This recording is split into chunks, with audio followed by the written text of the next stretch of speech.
The following program is a collection of stooges talking about happenings in the sports world. It is meant to be comedic informative. The opinions expressed on this show do not necessarily reflect the beliefs of their peers, their boss, or ESPN. There may be some cuss words because that's how humans in the real world talk. If you are young, please seek permission before watching any further. Hey, Dwayne, let's go! This show stinks, and the fact that you listen, we are very, very thankful for. Ah! The all-time leading tackler for the Green Bay Packers. You pig! Stop! Damn it! Be a friend, tell a friend something nice could change their life. We walk out! We walk out! Sport! Sport! Sport! Sport! Sport! Hello, beautiful people, and welcome to the business field here at the beautiful University of Colorado. This sports program on Feel Good Friday starts now. Football is happening in this city this weekend as the Rocky Mountain Showdown has the Deion Sanders-led Colorado Buffaloes taking on the Jay Norvell-led Colorado State football team. Obviously, the entire world is here. We are very lucky to be live. It is not just me. Obviously, Boston Connor is here looking fantastic. Ty Schmidt is here looking remarkable. One half of the Hammer, Dahn. Cowboys, Tone Diggs is here. College football national champion, Super Bowl champion, Ryder Cup winner, COVID survivor, father of 10, president of Ohio, a man who has no documented... Yep. These guys are ready. Ladies and gentlemen, AJ Hawk. And joining us to start this magical weekend in Boulder, Colorado, is a Hall of Famer, a man who was great at baseball. Not just good, great. 9 years in the pros, not just a guy that was in the bullpen, not just a guy that was in the dugout, guy on the field, breaking records, making things happen. That was not his sport, though. No. In football, he's in the upper tier of the upper tier of the upper tier of the greats in the history of the game. Greatest athlete of all time. Now the head coach of the Colorado Buffaloes. Ladies and gentlemen, Coach Deion Sanders. Yeah,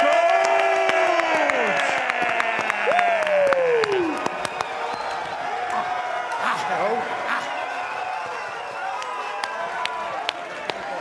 Hell yeah.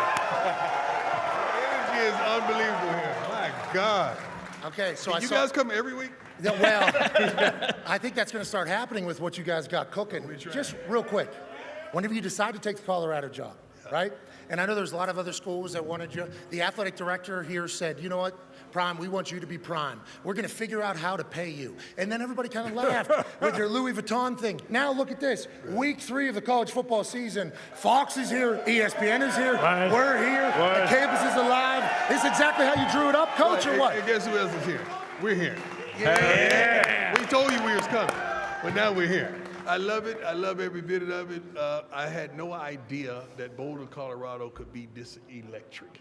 I did believe, but you gotta understand, I'm a Florida boy from the South. I don't understand snow and all that stuff. And when I first got here, I was like, oh my God, it's cold out here. But now I absolutely love it 100%. This is home. It feels like these people appreciate the hell out of you. Yeah. I assume you feel that. We follow along on social. I think Deion Sanders Jr. does an incredible job. Number one on your kid rankings right now. I think that is.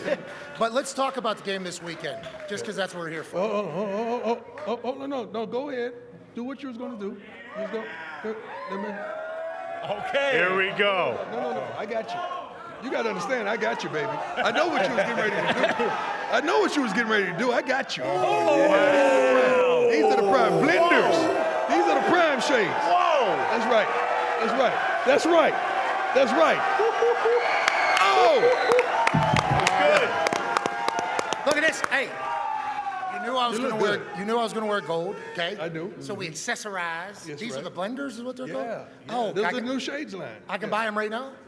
You don't have to buy nothing, baby. No, but well, let me tell you what's perfect about the sunglasses coming out right now and everybody buying them is, as a man who has worn a tank top in sports media world, Right. as somebody who has not done most things how the mold is supposed to be done, how other people's mamas taught them how things are supposed to go. But I don't think really any of that matters if you treat people well, That's right. and you're a man of honor, That's and right. you're loyal, and you take care of people. How you dress, how you act is really just a fugazi if you're not actually a good person. right. If you're a good person, who cares what you look like while you're doing your job? You have kind of take ownership over that. Now that the coach for Colorado State has called that out as a negative and thought that he was getting over, how much do you use that as motivation? Oh my God. And how much do you love? How much do you love that happened? 100%. I don't like that it happened because this is another brother. You know, we started out right. He was complimenting me, I was complimenting him. He was doing this thing, but it just took a quick left. What happened? Who got to him? Like what happened? And just to take a left after what he said previously, it threw me off. And I really started to contemplate, what happened? Why would you go to that direction? You know me.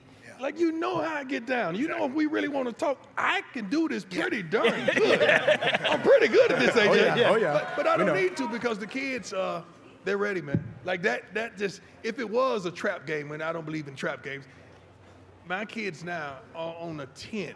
They are ready to play this game, and they can't wait to play this game. We can't wait to get it on. We really can't. Last question from me before the boys have their question, and we appreciate you taking time here on this beautiful Feel Good Friday morning.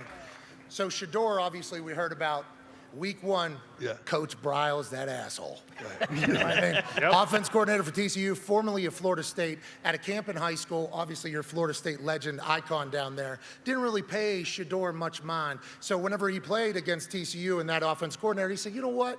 Yeah, let's go ahead and do it to him. 500 yards in his debut, 5 touchdown, break a Colorado record. Take a seat, go home.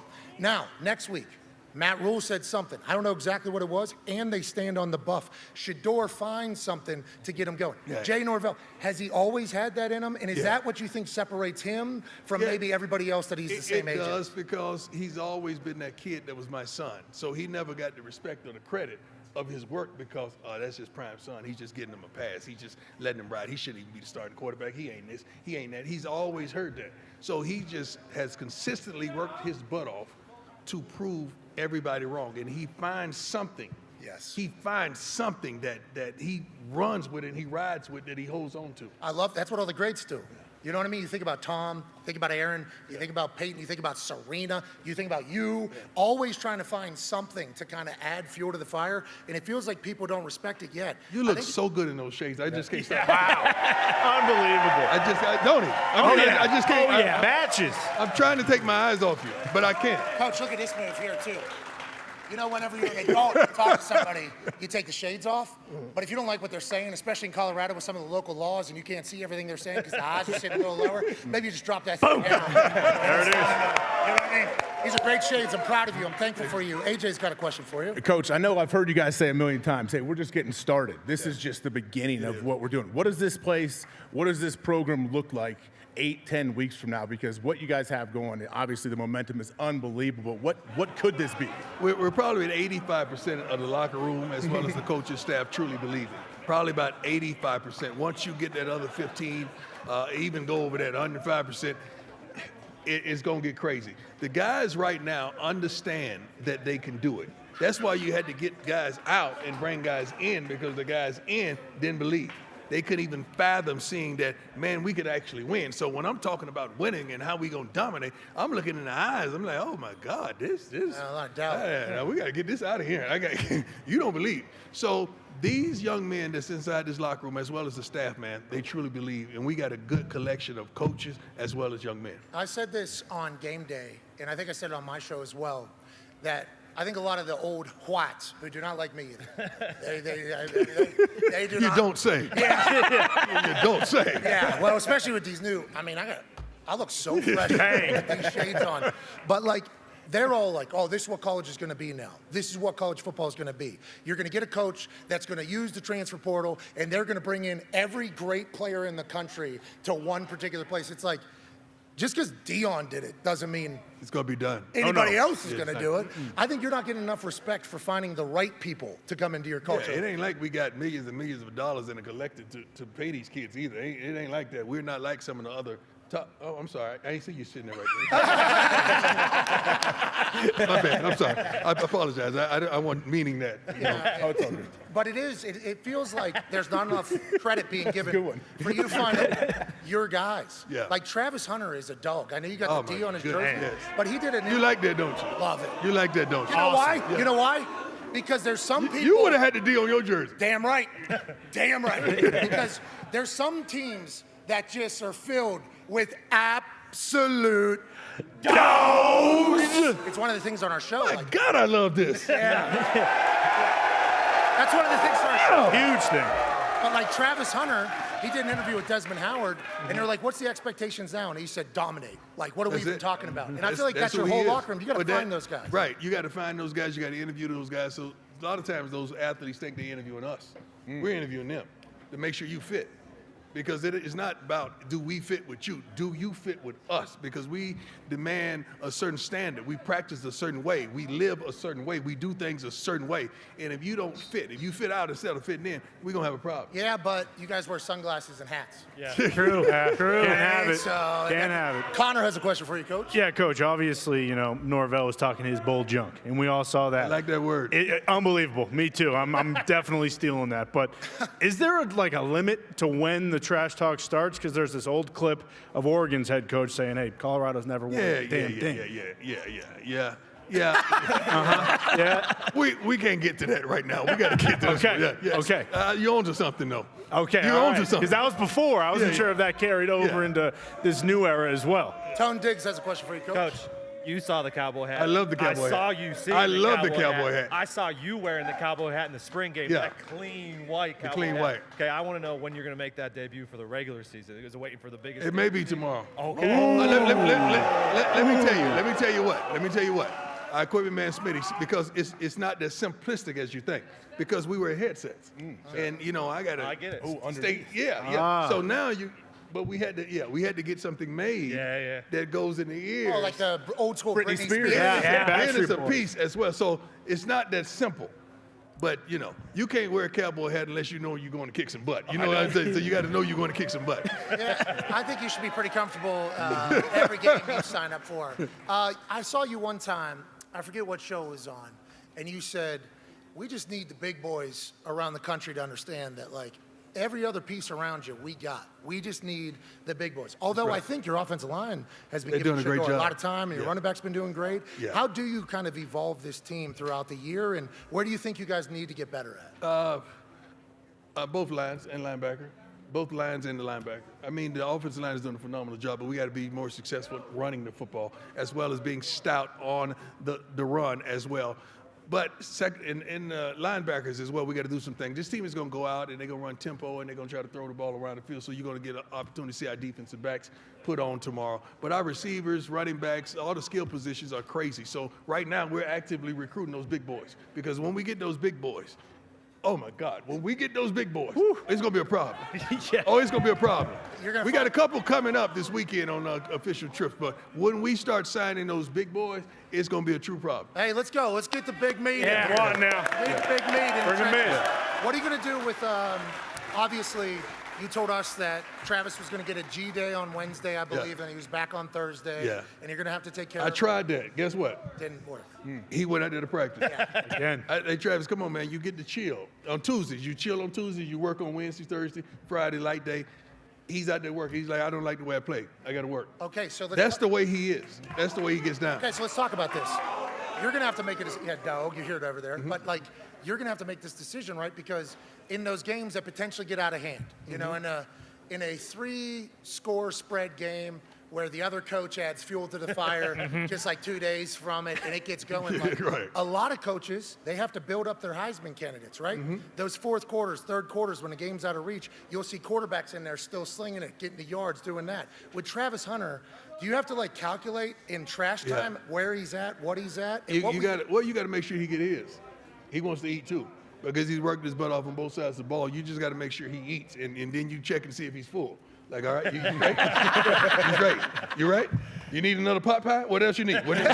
He's never full, though, is he? Yeah, right. You need a honey bun? No, you're right. He's never full, and he's a guy that wants to make plays on both sides of the ball. But we got to be wise with that. You're wise with Shador. Bucky came to me on the sideline in the fourth quarter. He said, Dad, you know Shador has like 394. I say, I already took him out, son. You should have told me that before. I would have left him in and let him have 6 more yards. Yeah, 6 more yards. One more completion would have been 400. But he told me that too late. Yeah, we'll give him a little wheel to Dylan, let him skirt. All right, last question here from Ty. Coach, you mentioned looking in the guys' eyes and seeing about 85% of the guys who really believe. And obviously you expected this. You knew this was going to happen when you come here. But 2-0, you're not going to be satisfied with that. We've seen the videos, the 10-mile line long of students waiting to get into the game. I'm not so sure, the university isn't going to add 20 to 25,000 seats to the stadium in the offseason. But at what point, in your mind, will the rebuild truly be complete, or is it already? I don't call it the rebuild. Ooh. I just call it we just doing our thing. It ain't no rebuild. Are you rebuilding? Never. You went to another network, what you do? Nah. Just got on here and did what? Our thing. Dominate, did your thing. So it ain't no rebuild. This is who we are. We are here, we ain't going nowhere. And remember what I said a couple weeks ago? I'm about to get comfortable. Oh. Don't let me get comfortable. Let you get comfortable? Don't let me get comfortable. Coach, you talk about us and try to draw a simile. There was a lot of people saying some terrible things about us, so they made it. That's right. Personal. And they were blaming me for all the layoffs. I'm like, you know what you're doing right now? You're making it Personal. You're talking a little trash about me letting an F word slip through every once in a while because I'm not an adult. I'm in a tank top. You made it personal. This weekend. I absolutely love it. We can't wait to watch a personal fight this weekend. We love you, Thank Coach. you, man. I love you guys. Before you get out of here. Oh, no, you didn't. Yeah. No, you didn't. Mm-hmm. So the last time we chatted with you, you said, hey, I love your belt buckle. Now, belt buckle is a Saturday thing because it's like Sunday's finest when I get on College Game. Right. You said, can you give me a Buffalo one? Oh, we did. with We the also Prime got box. a box with on top, Coach Prime. And then, baby, we got this Believe? black and gold Buffalo. Oh, yeah. Oh, yeah. Hell yeah. Oh, yeah. Coach, that is yeah. yours. It was the quickest we could get out. I wrote a handwritten letter in there for you, too. Would like you to read that sometime, but we appreciate the hell out of you. Man, look at you. Got to believe inside the box, baby. Yeah. I love it, man. Yeah, it's the little things. No. The little things are big things.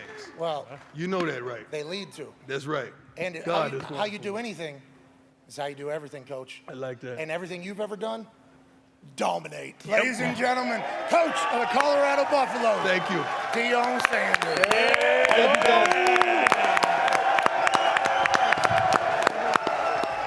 Just a fantastic scene here in Boulder.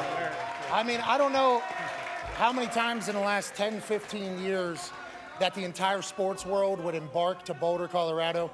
But when this handsome, talented son of a bitch stepped onto this campus, these dreams and visions were real, and now we're here. Coach, good luck tomorrow. I've never been cussed out and he made me blush at the same time. Hey, that's the difference, baby. That's the difference. All right, I got some sweet shades out of the deal. Yeah. I love Wow. everything Real about that. sweet. And I think we should just keep this train rolling. Yep. Because obviously there's a big-time football game that happened last night as the Philadelphia Eagles get a win over the Minnesota Vikings. Now, the Minnesota Vikings backdoored the hell out of that thing. Oh, yeah. 6.5 or 6. It was either a push or a cover for the Minnesota Vikings, scoring very, very late. But I think in the Philadelphia Eagles case, we saw at the end there, and maybe throughout the entire game, they're going to look different than last year. They're a running team. They're a pound-the-ball rock. A.J. Brown might not like that. A.J. Hawk, what the hell was going on in sideline? They're in the lead. A.J. Brown, Jalen Hurts having a little disagreement about the shoes that they're wearing, the food that they're eating before the game, or maybe it's about we ain't throwing the ball as much this year. Yeah, it's about targets, getting the ball. But if you can play not even close to your best football and still be 2-0 in the NFL, I think you're on the right track. You're going to be okay. And no coach can be upset when you're rushing for almost 300 yards in a game. So the thing about the AFC or the NFC East is Philadelphia Eagles obviously go to the Super Bowl last year. Yep. I was listening to First Take earlier. Yeah. There's a certain host of that show that is shaking in his Louboutin shoes. Because the Dallas Cowboys appear to be a team that could run through it all. Ladies and gentlemen, a man who has dominated the ratings on television for the last 2 decades of sports media. He's handsome, he's witty, he's incredibly intelligent. Ladies and gentlemen, host of First Take, Stephen A. Smith.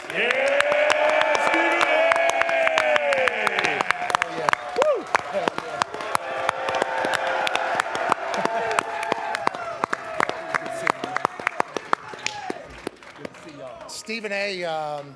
Obviously had First Take Live from right over there this morning. Molly, Shannon, Deion. I had a chance to be on there. This crowd loves you, obviously. The people love you. Yeah. What are your thoughts about traveling to Boulder, Colorado in the middle of a football season? Well, normally I wouldn't like it. I ain't gonna lie to you. You know, I like to fly into the city where everything is, not connecting flights and stuff like that. But I got here a little bit different this time, right? Oh, wait. I took the private. I took the PJ. I was here last week, and Prime asked me to come back, and I said I got to be here. Yeah, so I'm here. These people are thankful that you're here. No doubt. They deserve it, though. They deserve it. Great fan. They showed up. They've been through a lot. You know, you got a 1-11 season. Ain't nobody think about your ass. Yeah. But they showed up this year. They 2-0, and they got some stars on this team. So I give them a lot of credit. Now, I feel incredibly disrespected by you talking to me with those stupid sunglasses on. What's wrong with these glasses? Because adults don't do that. You know what I mean? Adults don't do what? Talk to each other with sunglasses on. That's right. Well, yeah, I'm not an adult, though. You know what I'm saying? Or hats or anything like that. Well, you're influencing me, man. You're influencing me. You bring out the kid in me all the time, man. I love it. Oh, well, Deion's inspiring all of us with this whole thing. You heard what Jay Norvell said, obviously, about the team. Deion used it. We just chatted with him about it. I'm assuming you did as well. Yeah. How do you see tomorrow going before we pivot back to the NFL? I think Colorado State going to get their ass kicked. Okay. Yep. You know, you can't. I know you're looking for a reason to motivate and what have you, but what you can't do is when you haven't had more than 4 victories in about 6 or 7 years in the season, you can't talk. You don't have any reason whatsoever to talk. And then you're going to bring up mama and how mama's trained you and all of this other stuff. You know, you're getting a little bit low, and there's certain things that require an ass whipping, and he definitely provided that for it. Okay, well, we're all excited to watch it tomorrow night on ESPN. It's great to be in Boulder, and I love the fact that there was a little sauce added to the rivalry here. Yeah. The Rocky Mountain Showdown. That's right. Ooh. Just learned about it, love it, love everything about it. Let's go back to the NFL here. Sure. Last night, Philadelphia Eagles get a win. A.J. Hawk just said, playing nowhere near their best ball, they're 2-0. They were outgained by the New England Patriots in their first game, win by 5. Last night, they can't cover, win by 6. Feels like the last drive was their best drive. Are they getting better? And are they the favorites still in the I'm not going to say they're getting better. I know at the start of the season, I had them coming out of the NFC again. I thought they had unfinished business because they had an opportunity to win the Super Bowl, and they didn't. Jalen Hurts would have been the MVP had they won that Super Bowl. Didn't happen. I expect them to come back into this season, even though they lost both both coordinators to Indy and to Arizona. You still got Hurts. You still got AJ. You still got Devontae Smith. You still got Goddard. I mean, you got this cat Swift out of the backfield now. We know what he's capable of doing. And even though your secondary is a bit suspect because of injuries and some pieces that you may have lost, at the end of the day, when you got Cox and you got Graham and you drafted Carter and stuff like that, you're going to be able to get to the quarterback. I expected them to be on the same level, but you up 16-0 in game 1 against New England. You ultimately get outscored 20-9 and make that game a bit more interesting than it needed to be. You come back in week 2, you up 27-7 in the third quarter. You make that game more interesting than it needs to be. And then I'm looking at Dallas and that defense. And I'm looking at San Francisco and the complete package that they are. And I'm saying what I'm seeing from the Eagles in the first 2 weeks, that's not going to get it done against those teams. And that's where my trepidation comes in. Okay, so let's go to the other team that was on the field last night, the Minnesota Vikings. Last year, what was it, 11 one-score games? Yes. 11-0. 11-0 one-score games. Last night obviously makes them 0-2 in one-score games. Now, one-score games, they scored very late there to kind of make that thing closer than anybody thought it was going to be. But Kirk Cousins is balling. You look at his stats. This is the classic, like Kirk Cousins is going to... Oh, Lord. Look, first 4 touchdowns. Come on, Stephen A. Should have been 5. They had fumbles all over the place. It wasn't Kirk Cousins' ball. Justin Jefferson has 100 yards and a half pretty much all the time. Who's throwing him the ball? Kirk Cousins. You know, I used a somewhat similar analogy when we were on First Take with you earlier. Pat, some people have it, some people don't. You know, there's a whole bunch of people that would love to have the Pat McAfee Show. Sure. They don't have it. Well, there's a whole bunch of people that would love to be associated with college football game day. They can't. You know, you could have some skills, you could have it, but there's certain things that you're missing. Kirk Cousins is one of those dudes, you're going to always look at him. You're going to see the numbers. You're going to see the productivity. You know that he's not a scrub. But whatever he's associated with doesn't close. That's a fact. That's a fact. That's a fact. I said it. Did I stutter? It's a fact. Okay, listen, here's the deal. Addison could ball, got a chance to be special. We know what Justin Jefferson could do. But the second they lost Dalvin Cook, I have not been worried about Minnesota. And you know why? Because with Dalvin Cook, I wasn't worried about Minnesota. Somehow, some way, while they were winning last year, do you know I picked them? I said, Giants going to beat them. Giants beat them. Giants beat them in the postseason with Saquon Barkley and a bag of chips. That's what they did. So I'm just saying to you, Kirk Cousins, 0-2, forget all of that. He's going to put up numbers. Hell, they going to win more games than they lose. But I promise you, we ain't going to be talking about Minnesota when it counts. Because there's always something missing from a team that Kirk Cousins is quarterback. Did you see quarterback? Did you watch the Netflix series? Yeah. He's got it all. He's got these two olds that work on him every single week. He has this little brain thing he puts on. He's listening to this in the car. He has family day on Tuesday. He's a good guy. By the way, he's a very good guy. Great guy, Very good guy. All right. Talented. He's not a scrub. He's not a scrub. What does he want? Well, Greeny wants him to be a New York Jet. Whoa. Oh, Greeny's desperate. Greeny probably wants you to quarterback the New York Jets right now. Greeny's a bit desperate and depressed, and he's going through some things because we understand he's a lifelong Jet fan. Ain't been in the Super Bowl since 1968 when Joe Namath was wearing tight shorts for crying out loud, or a fur coat, or both at the same damn time. Swag. All right, we understand this, and the Jets, they just can't get over the hump, and Greeny has been waiting his entire life for them to be relevant. We understand. Connor has a question about the AFC. Yeah, Stephen A., we were talking about this yesterday, and, you know, Justin Herbert is not Kirk Cousins. Obviously, he is levels above what Kirk Cousins is, but with Brandon Staley, he is. I mean, come on, he is. All right. But with Brandon Staley and how, you know, they ended their season last year, being up 27-0 and blowing the lead, is he, Justin Herbert, just Phillip Rivers 2.0, and he's also never going to win anything? I would tell you this. Even though Phillip Rivers was great, make no mistake about it, there were opportunities that Phillip Rivers had in his career where he specifically came up short, not just the team. You looked at him and you thought he could have been better. Had he been more mobile, it would have helped him, okay? Oh, yeah. And obviously, you know, he got outperformed. When we look at Justin Herbert, now granted, How about him? You're up 27-0. You're up 27-0 against Jacksonville. Man. You can't lose that game. But Brandon Staley, I'm not a Brandon Staley fan. I think that the man was lucky to be allowed on the charter flight home after they blew that 27-0 lead. And then you go against Tyreek Hill. Tyreek Hill! And you're in man-to-man coverage. I mean, come on, y'all. Y'all know this better than me. And so when I'm looking at the Chargers, I'm saying there's a problem there. I think it's with the coach. I think that's the job Sean Payton. Don't let Sean Payton tell you he wanted the Broncos job. He wanted that damn job. But for some reason, ownership didn't make that change. Is this the truth? Is this the truth? You don't think he wanted to be in these mountains right here? That's the Flatiron Hills. The fans are great. The fans are great. The tradition of the Broncos are great. But Russell Wilson is not Justin Herbert right now. That's a fact. That's a fact. Okay. And so I'm just looking at it and I'm saying, look, I'm not going to go that far. Sure. I'm looking at Brandon Staley as the problem more so than I'm looking at Justin Herbert as a problem. Well, I want to let you know, I love the fact that you just pissed all these people off. Sean didn't Payton, mean to. Sean Payton didn't even go. Hold on. Let me resolve them people. I understand that y'all pissed off, but damn it, I'm here, ain't I? Yeah, I'm here. That's it. That's true. All right.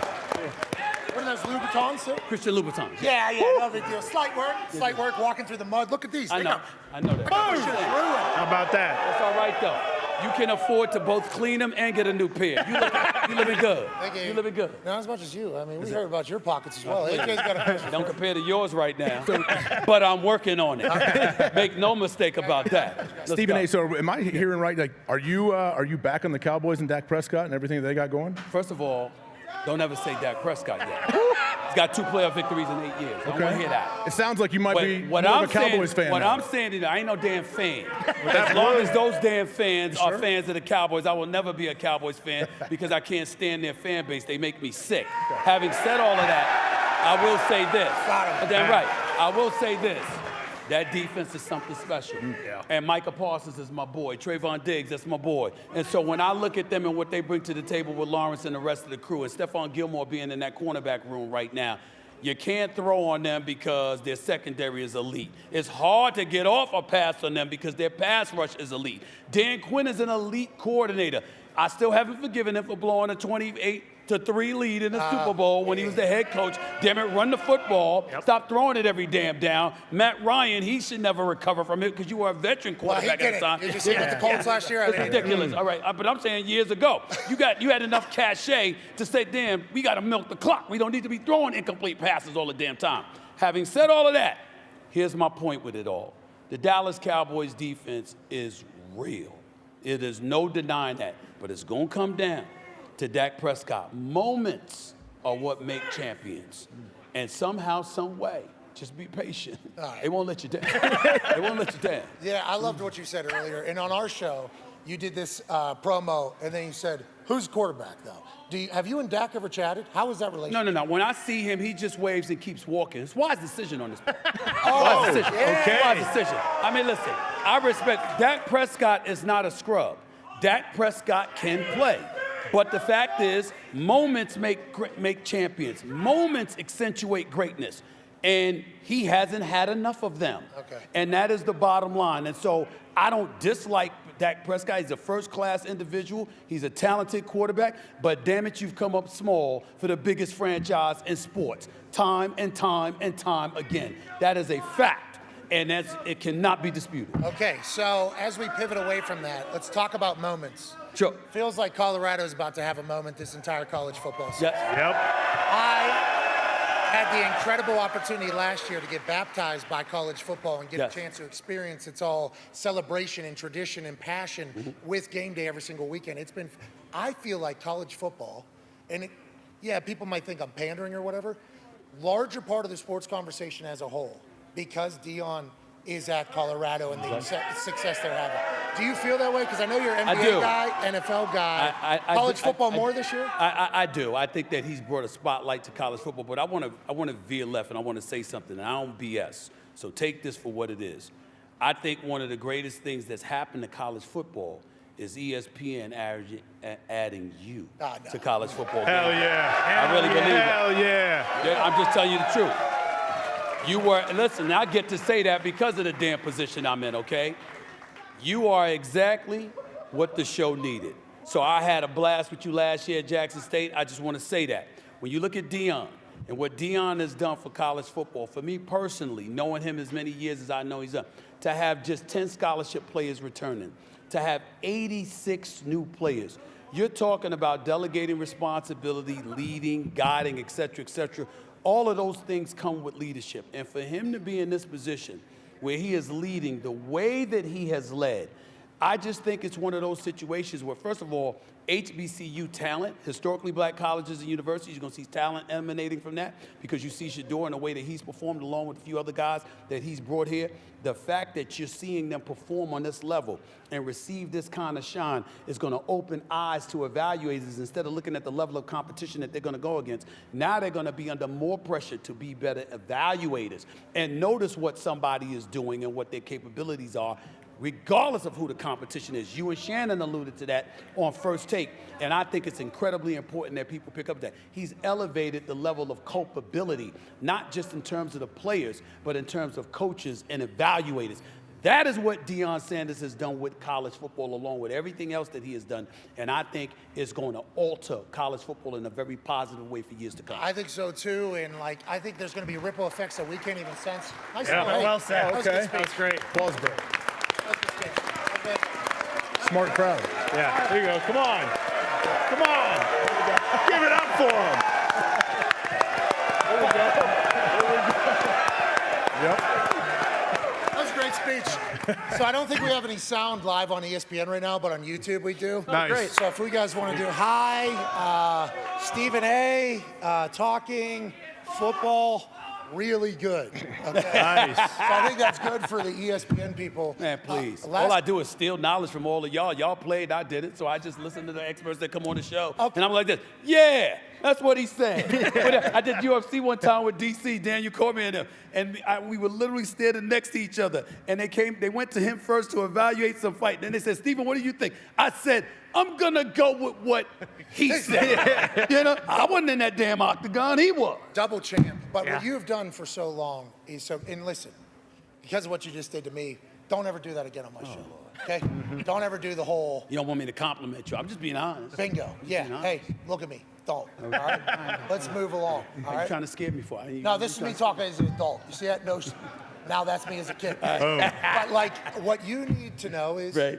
as a guy that's been doing this for decades and decades, your energy, passion, and love for sport as a whole is greatly respected by all of us. Thank you for blazing a trail of dominance. And what are the ratings saying right now about your show against competition right now? That I'm dominant. Okay. It's like a scoreboard comes out every single week for you. Listen, it's competition, and we know it, and when you number one, people are coming from you. I understand it, I respect it, but I embrace the challenge. The fact is, I'm covering sports, and I certainly wasn't good enough to be a professional athlete or even an elite college athlete. We all know that. But at the end of the day, whenever you're doing anything and you're competing with folks, you want to be the best. And if somebody's going to come after me with whatever I'm doing, especially if it's first take, I'm going to aim to bust their ass. Yeah. It's just that simple. Hell yeah. That's exactly what I'm going Hell to do. yeah. And I'm going to keep doing it. Yeah, and you're certainly doing it right now. Numbers aren't lying. And I'm not going to stop. And Unc I'm not is a gonna great stop. addition. Yes, he is. He's a fantastic addition. I'm very proud of the job that Shannon has done. And he didn't have to be here today, but he came here as a favor to me. I needed him here, and he showed up because it's about winning. You know, we got to respond. We're the worldwide leader. That means everybody comes for us. Everybody's looking to knock us off our pedestal. You embrace the challenge. I embrace the challenge. Let's get it on. Well, I want to tell you, conversation about the worldwide leader was one that was not heard on the worldwide leader. There's no audio on ESPN right now. Okay. Yeah, but on YouTube, certainly. Now, I don't want to say we have a bigger audience on there, but we do. One day, hopefully, we'll be able to catch up to you on First Take. You're an absolute legend. We appreciate the hell out of you. Appreciate it, Ladies and gentlemen, the ever icon, Stephen A. Smith. Yeah, Stephen A.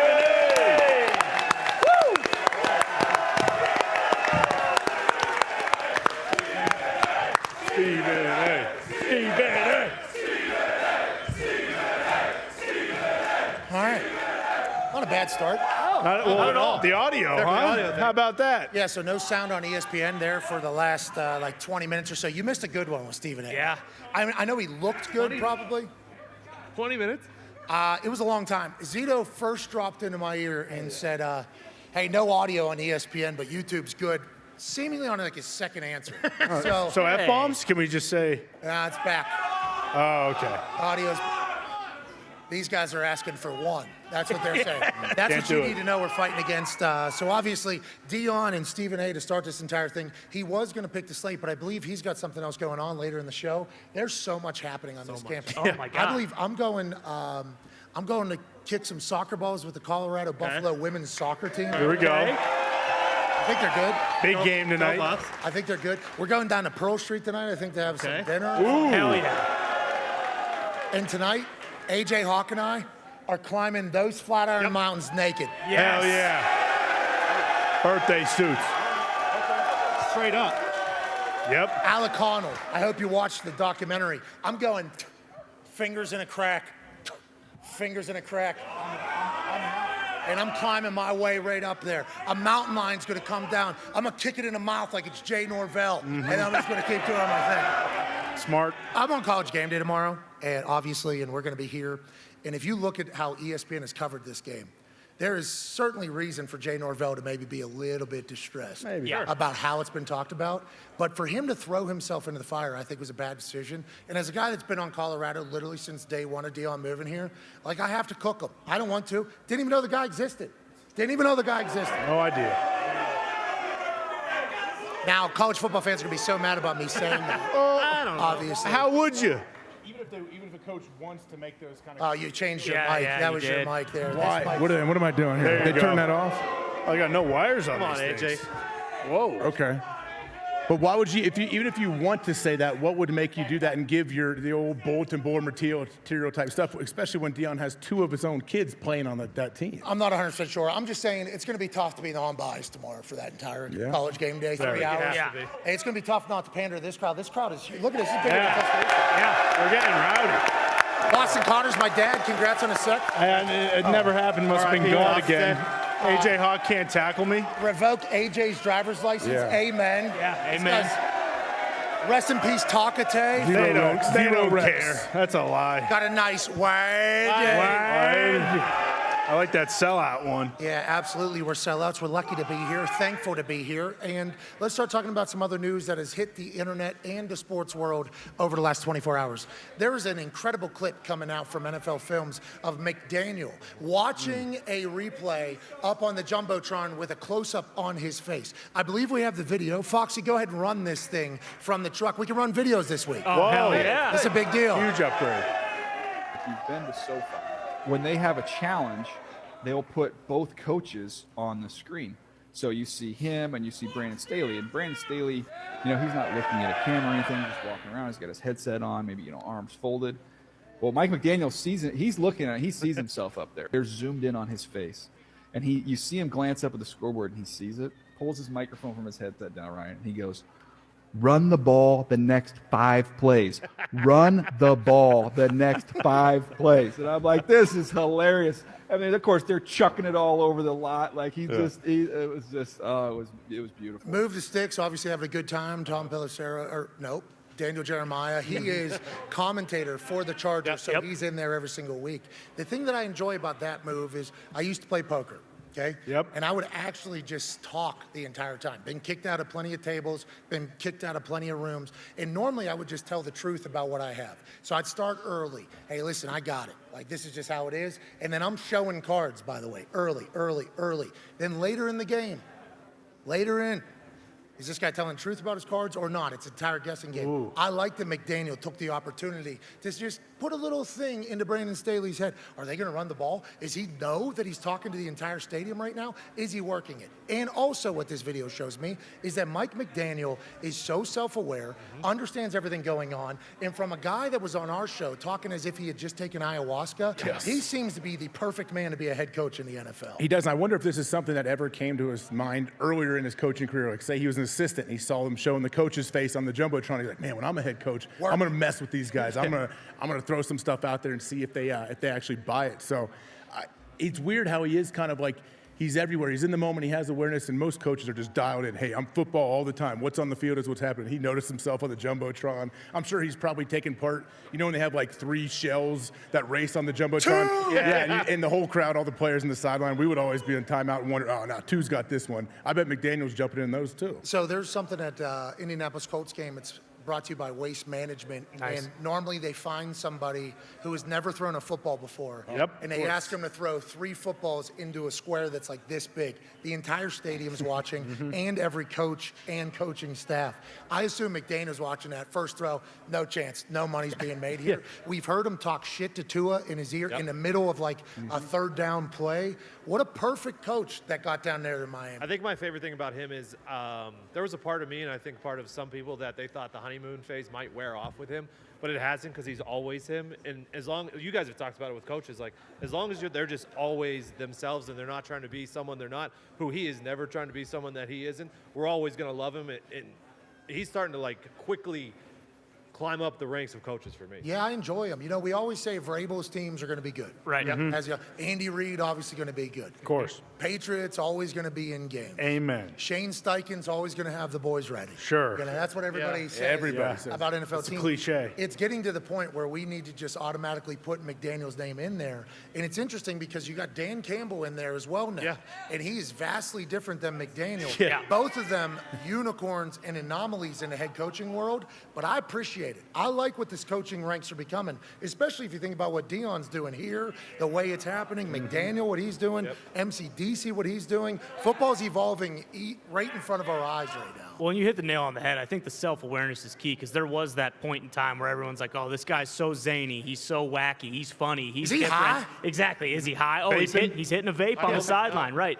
And like you could lean into that big time and kind of change your personality and kind of be who you want the media, you know, is claiming you are. And he has just stayed the same person. And then even last year, they go through all that shit with Tua and all that stuff that could have just kind of crumbled, and it could have been a really bad situation where it's like, hey, this guy's not cut out to do this. And to his credit, he's kind of just stayed in the pocket and remained true to who he is. And we'll see. The Dolphins could be a real force to be reckoned with. In the AFC East. Yeah. Oh, yeah. It's not great, especially when you think about what you and AJ always talk about. Are you winning because you're happy, or are you happy because you're winning? It feels like they are just enjoying themselves. Like they have a good time. Obviously, when you're putting up 450 in the air and scoring 37 points, 36 points, it's going to be a good time. But it feels like that chemistry inside the locker room. And, the Wilkins Holden kind of reflects that. Like he wants to play with his guys even though he didn't get paid. Yeah, he didn't get paid. Says, all right, I gave it a shot. Yeah. I tried to get paid. Here, I'll go suit up for the boys. They seem to be the leaders in the clubhouse of the AFC East by far with how the Bills rolled out there week 1. Oh, yeah. And I think,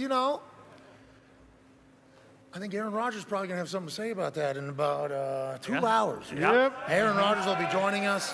First time talking, I do believe, publicly since his Achilles surgery, which took place on 2 days ago, I believe. Okay. Friday? That's breaking news. That's breaking news. Yeah, everyone thought it was yesterday. Wow. He posted it. Gotcha. What? Gotcha. He posted yesterday, had a great surgery yesterday. Therefore, Wednesday. We didn't read the caption. Yeah, jeez. Yeah, whatever the Yes, case. yes, you're right. Did you wish him good luck going into his surgery? And I did, yeah. Hope it goes well. Everything went well, I think. we'll ask him. We read his Instagram. You read the IG story. You start Right here. putting things together with what AJ said and everybody around him. Yep. And I guess people said that my take was like how they viewed it. It's like my take is just listening to the people around him. He ain't going out like that. No way. No way. He's a 39-year-old man with no kids who just worked his ass off to get in the best shape of his life, experience the welcome party that he got in New York, and then have it to end 4 plays in. He ain't going out like that. Can't wait to chat with him about it. And if any doubt ever creeped in on a return, because I assume he was going through all of the different deciding factors on whether or not he wanted to sign up for a 9-month Achilles heel training. So, you guys talked about it with Stephen A. Smith. Greeny, I guess, brought up this morning about Kirk Cousins coming in. How do you guys feel about that with the Jets? So Stephen A. doesn't care. No, at all. That's not, right? No. I mean, some people just got it and some people don't, which would be a good movie idea on how that whole thing comes together. Yes. Like, I wonder if there's an actual shot that is given to babies whenever they're born. Like, I think you're there is. welcome. You got You're it. welcome. Greatness You're shot. welcome. You're welcome. And skip one, and skip a baby. Yeah, You're no. you're screwed. Sorry. Can't. Loser. Sorry. No work ethic. Sorry. Boom. You got it. You got it. It is something interesting to be chatted about with Kirk Cousins. And I think watching that quarterback series, when I saw he takes all of Tuesday off, okay? Boy. That was wild to me. I'm a big Kirk Cousins fan. I love his family. He was very nice to me. But the fact that they were broadcasting that made me immediately think, like, did his teammates know that he takes all Tuesday off? Did all the coaches know that he takes all day Tuesday off? Because, like, me as a punter, like, I'm fake showing my face in the building on Tuesday. Like, I think everybody does that. So I think that one little thing might be an indicator of a couple other things. But when Kirk's on the field, especially this year, he's dialing Nails. and dealing. And if he was to join that Jets team that's young, very talented, and you would assume with his big-ass brain he'd be able to pick up that offense, I mean, why not have Greeny dream about a potential run this year, even though it was seemingly squandered 4 plays in? What do they say? What happens? Let's say Kirk Cousins comes in, plays out of his mind. Well, Then what happens? We we haven't don't to talk about He's on the last year of his contract, Yeah, right? 1 year deal. One Yeah. year at a time. I mean, obviously, Aaron wants to come back. He comes back, and that's going to be amazing when he does, and I sure hope it happens. All right, let's pivot away from that and let's talk. So you guys just all smoke dope out here? Sounds like it. I don't know if now is the time to ask that question. Just kind of popped up in my sure? mind. Yeah, sure. Yeah. I'm like, is everybody back here high? I wonder. Good chance. They're allowed to Probably. be. Out here in Colorado. Skipping is class. Beautiful. The weather, it's very like cloudy, Yep.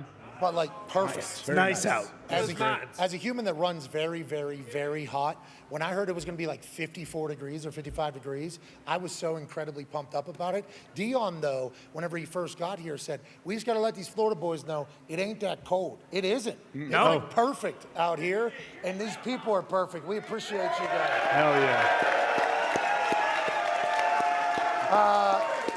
This guy with a mullet, he doesn't have the Nice. bounce that Connor's mullet has. Oh, yeah. But he has a sign that says, AJ Hawk can't tackle me. We will certainly give that one a run. Yeah. Yeah, have to. Have to. There's a lot of grass over there.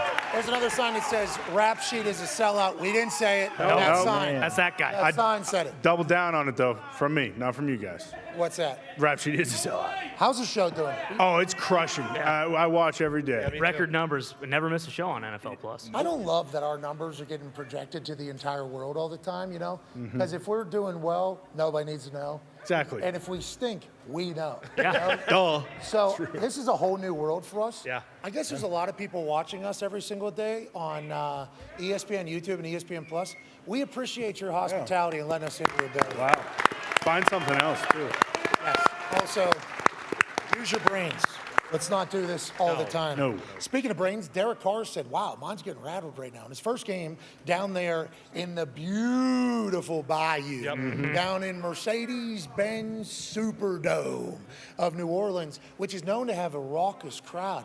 Derek Carr said he was struggling a little bit. I believe we have a video of Derek Carr experiencing a home game as the New Orleans Saints quarterback for the first time with Taysom Hill. Yeah. That's to block out any noise. So I just hear it clear. Have you always done that? Yeah.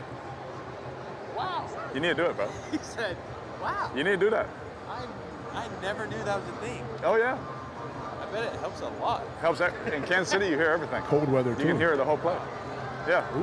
So he tapes over the ears to make it a little bit louder, a little bit more surround sound. It's like a noise cancellation that he has built with tape. I assume it's 2-3 levels deep on his head. Is this something you've ever done? Yeah. I've seen punters do Watch quarterbacks do this. You see quarterbacks when it gets loud, they put their hands Why over don't the they just hose. tape it? That's what I'm Yeah, showing. that's what they do. Saw Kirk doing Normally, it last night. normally you tape it, or you put even like in Green Bay, they had little wedges when the game was really cold. Sometimes it would kind of keep some of that air from going through there. I guess I never did it, but we had players do that. Okay, you never did it as well. So like, there were some kickers and punters that I would go up to in warm-ups. Yeah.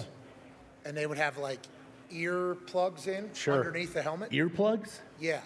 Like the sleeping ones, like the orange ones, the foamy ones. You twist them, Yeah. shove them. Yep. They would have those in warm-ups because I'd be like, hey, what's up, man? They'd be looking that way. Nothing. I'm like, okay, we hate each other. Sweet. This is Don't a like you. beef or whatever. And then like a little bit later, I'll see the person and they go, hey, and they take the helmet off, take their ear things out. I probably couldn't hear you. Could you imagine just being in there with your own thoughts? No. No Why are way. they doing it? I think because of the crowd. They don't want to hear They what think the you can crowd's dial in, hey, this is my job. Like I'm they kicking think this the ball. crowd's I don't want to gonna hear get in their anything. I have no idea. Honestly, I lost a lot of respect for a lot of people whenever they. Yeah. It happened like 4 or 5 times throughout my career. First person I saw it, I was like, must have blown eardrum, this guy. Sure. This guy must have blown eardrum. Second guy I see, I'm like, mentally soft. This guy.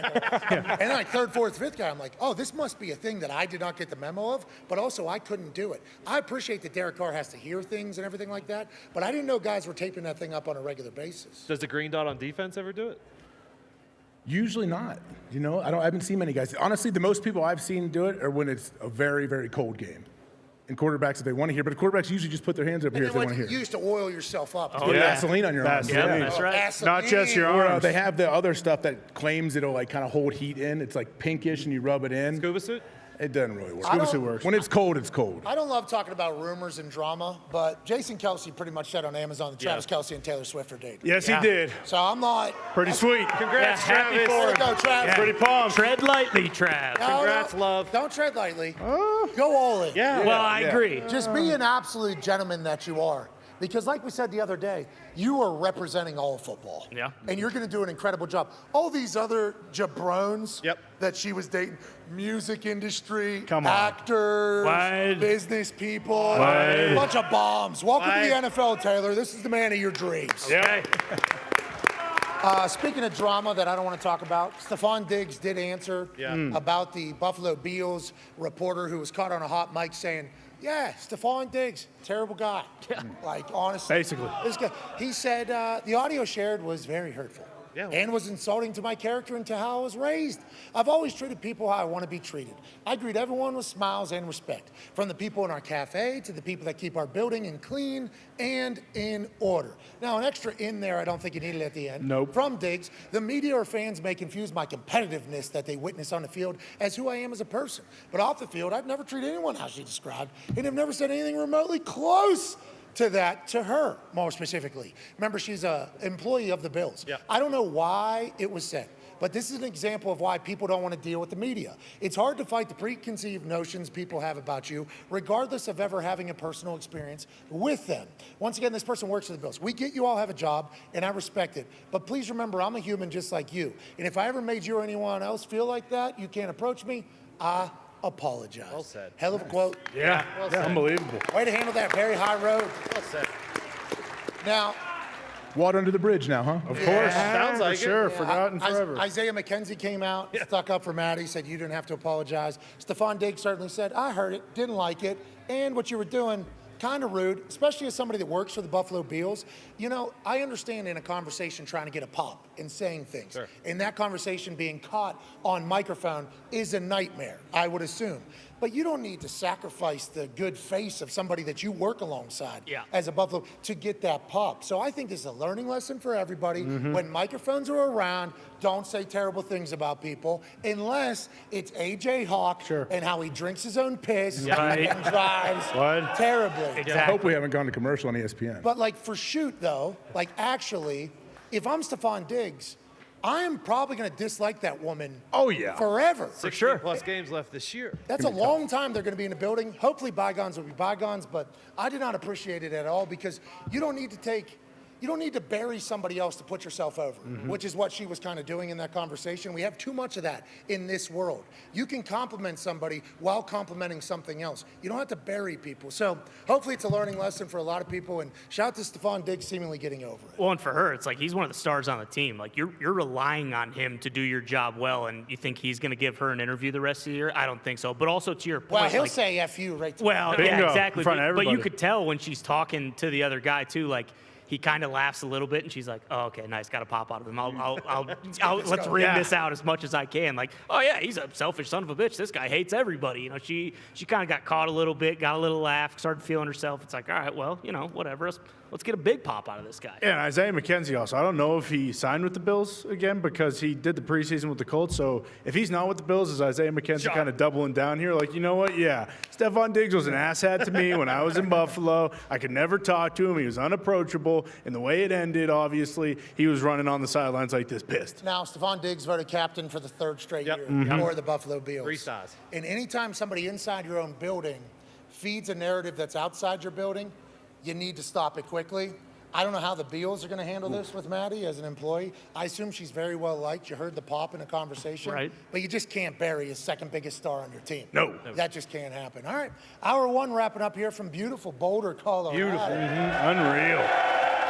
Dwayne "The Rock" Johnson, I believe, will be joining us in the next hour. Hell yeah. Then Aaron Rodgers, then Shiloh Sanders, then we're making our picks, and then we're enjoying the hell out of this city that has been so incredibly hospitable to us thus far. Signs, humans, vibes, and a massive game this weekend. And I know some of you on ESPN couldn't hear us for about 20 minutes, but we promise this next hour is about to be our best one we've ever had. Hell yeah. Connor's going to break news. AJ's going to say that's something right. that's going to make headlines. The Rock is going to share stories that he's never shared before.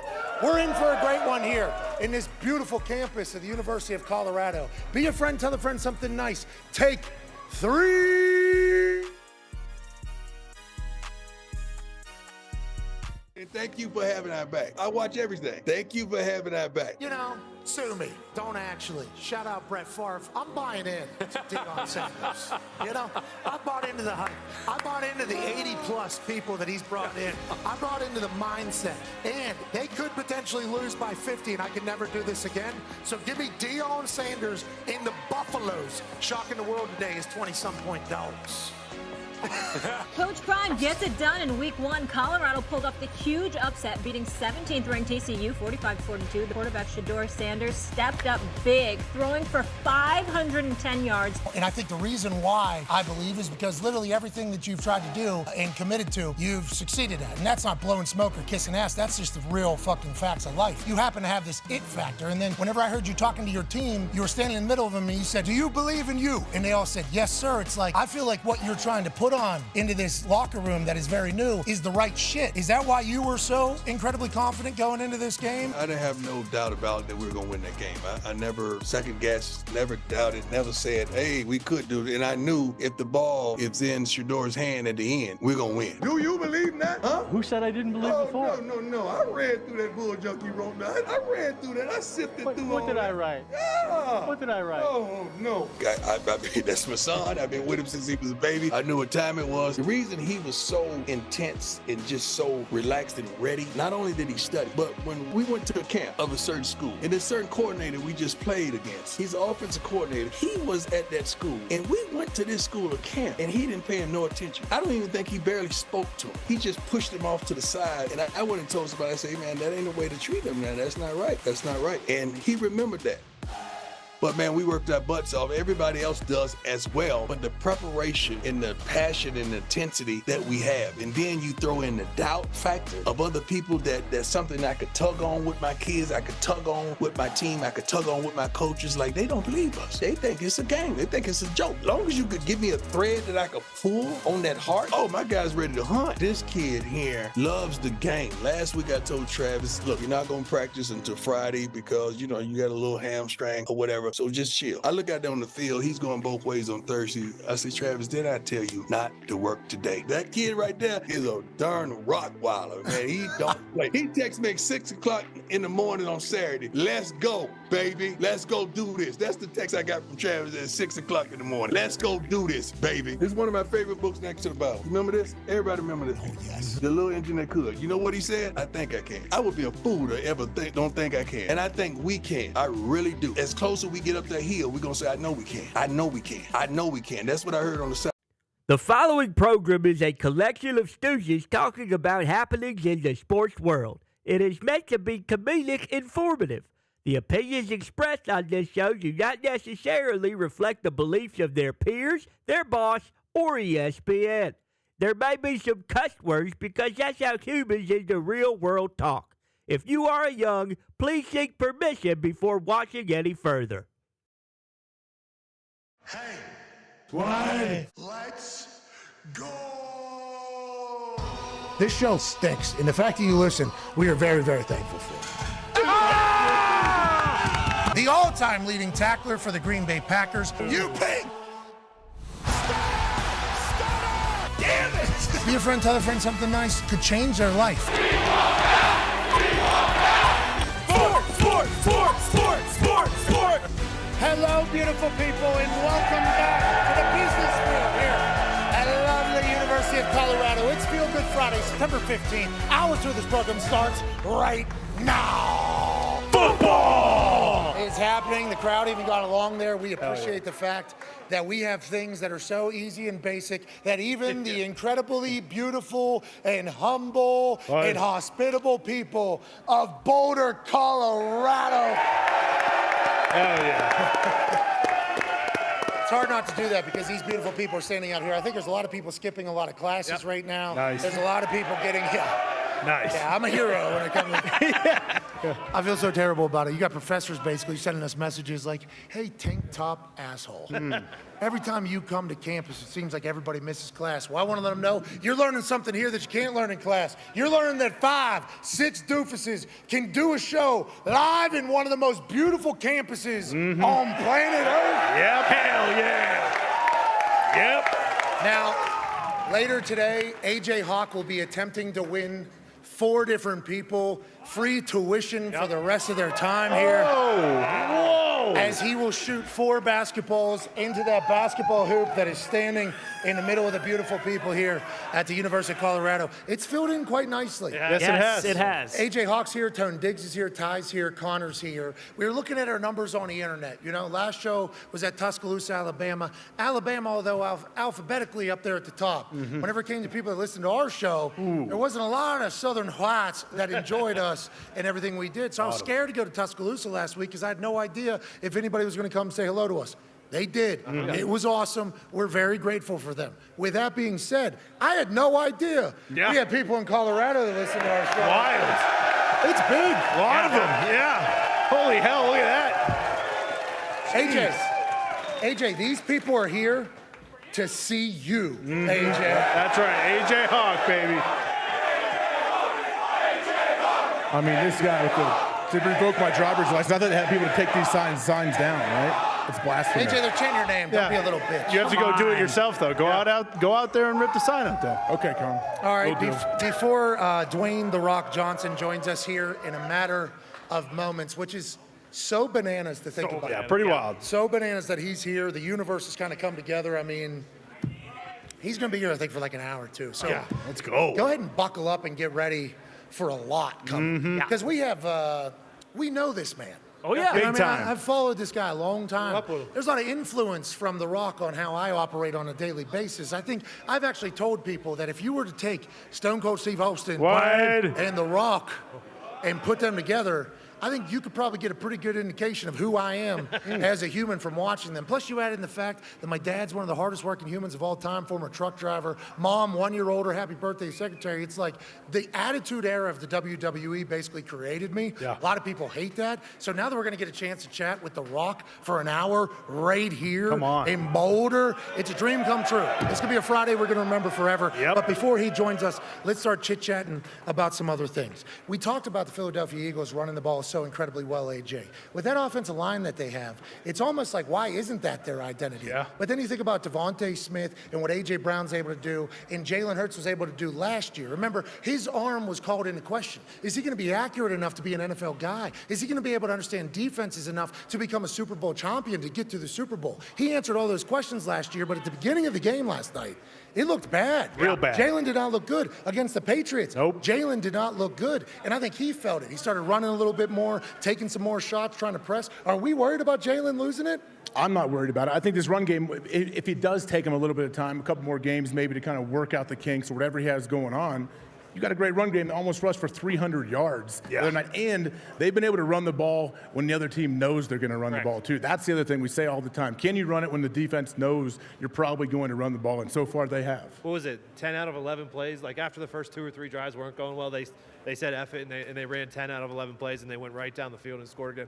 Obviously, with the Jalen Hurts push, by the way, is not going anywhere. I love the tush push. Yeah, so good. I love the tush push. There's people, Peter King, who hate the tush push. Hate it. Really? Hate. Oh, yeah. Peter King wrote a scathing Why, though? 3,000 Why do we words. hate it? It's rugby. It's not football. It's dangerous. Yeah. Dangerous. So what about, let's say a running back's running, he gets stood up on the 4-yard line and all the O-linemen come in and they kind of carry That's him, football. push him into the end zone. Is that different? I mean, don't ask logical questions. Please. You're right. I need should you not to ask do that. rational, logical questions. But this You're is certainly 92% success rate. Obviously, we know that from the New Heights podcast with the 92 percenters. And Jason Kelsey's right in the middle of that entire thing. Different strategy for Kelsey this year. Last year, it felt like he got off the ball quicker. This time, he snapped it, like waited for somebody to dive and then used them again. They're somehow adapting like the most basic play in the history of football. And when you got a quarterback that's as big as Jalen is, and you got as much meat as you got on that offensive line, and you only need a half a yard, why not? Connor, yesterday on Hammer Dahn. You said Jalen Hurts scored a touchdown. Yeah. After he didn't score one in the first week, was the lock of the night. He certainly did multiple. How do you feel about the tush push still being here, and how do you feel about the Eagles' offense? I mean, I love the tush push. I think it's a play that should never get, thrown out the door. It almost takes you back to 1920. I feel like I'm watching football in its first earliest form. It's nice to see that old school style. But how can you not love the Eagles? I mean, I understand the whole worry about them and Hurts not playing well, but it's just like Ohio State. Like, they're going out, they're putting up 34 points, and they're winning. You could say they're winning ugly, but that game wasn't 34-28. They dominated. It was 27-10. Yeah, they didn't cover, though. Yeah, they did. Well, depending on what book. Depending on what book. Yeah, because we got that at 6. It was a we push. did. Yes, you got did. 6, You got no loss there, no blood lost at all for us. Wow. But you got to love the Eagles. I mean, the Niners look better, but we'll see what happens as the season progresses. I think they're still trying to find their identity, too. Like, we saw with how the Colts looked, like, Shane Steichen mattered. Like, that was a big deal. They're still trying to kind of figure things out with Brian Johnson, and they'll get there, but I don't think you can discount how important Shane Steichen was to not only Hurts' development, but that offense as a whole. Hey, Coach Sirianni, real quick, what was going on between A.J. Brown and Jalen Hurts on the sideline there? Well, again, I told the media, you guys don't need to worry about what we talk about on the field, what we need to talk about in the locker room. But again, hey, guess what? We got a lot of dogs in here, dog mentality. Sometimes 2 bulldogs are going to fight each other. okay? Sometimes two bulldogs are going to show their fangs, kind of go at each other. It's all loving here. We all, share kibbles and bits after a game, big victory. Nothing to worry about with Jalen and AJ. Absolutely nothing. Well, I don't know if that's exactly what he said. Here's the actual video. When Coach Sirianni was asked about the video clip of A.J. Brown and Jalen Hurts disagreeing, and remember in the clip, Coach Sirianni clearly comes over and goes, hey, calm down. Here's Coach Sirianni talking about the situation on the sideline. I don't know. I didn't see what was going on with that. We're just trying to manage the game. You were the TV show that you kind of interjected there. Okay. What did you have to say to AJ and Jalen? I guess heat of the moment. The conversations we have on the field are going to be private, and the conversations we have in our locker room are going to be private. Y'all don't need to know what's going on right there. Absolutely, Coach. Hey, what happened on the sideline? I want to see. No idea. Coach, you were actually right in the middle. Oh, is that right? Okay. Okay. Well, I'm not talking about it. That's what he does when we call him out. Oh, okay. That is very much you. Well, when there's no answer for the dumb question, that's what you say. Whoa. Okay. There was an answer. Okay. No. Yeah. I appreciate the fact that he was just like, nah, I don't know what you're talking about. Yeah. And then immediately, it was a nice Ari Gold moment, deny till you die. Yeah. Like, hey, pal, what was going on over there? Don't ask me. A.J. Brown clearly telling him, hey, I'm open. You can throw the ball whenever I am running a route. Jalen said, I got you, but we're running the ball all over the place. We're up 2 scores. Coach Sirianni. That's not him. You guys need to calm down, okay? All right?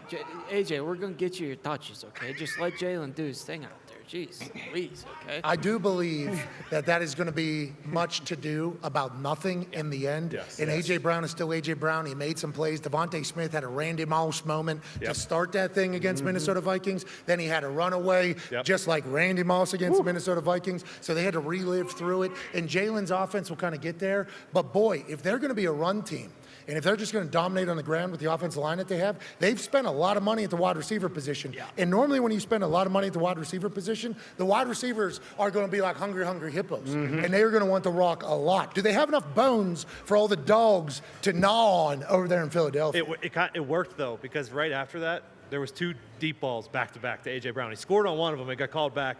And then on the other side, he barely missed it.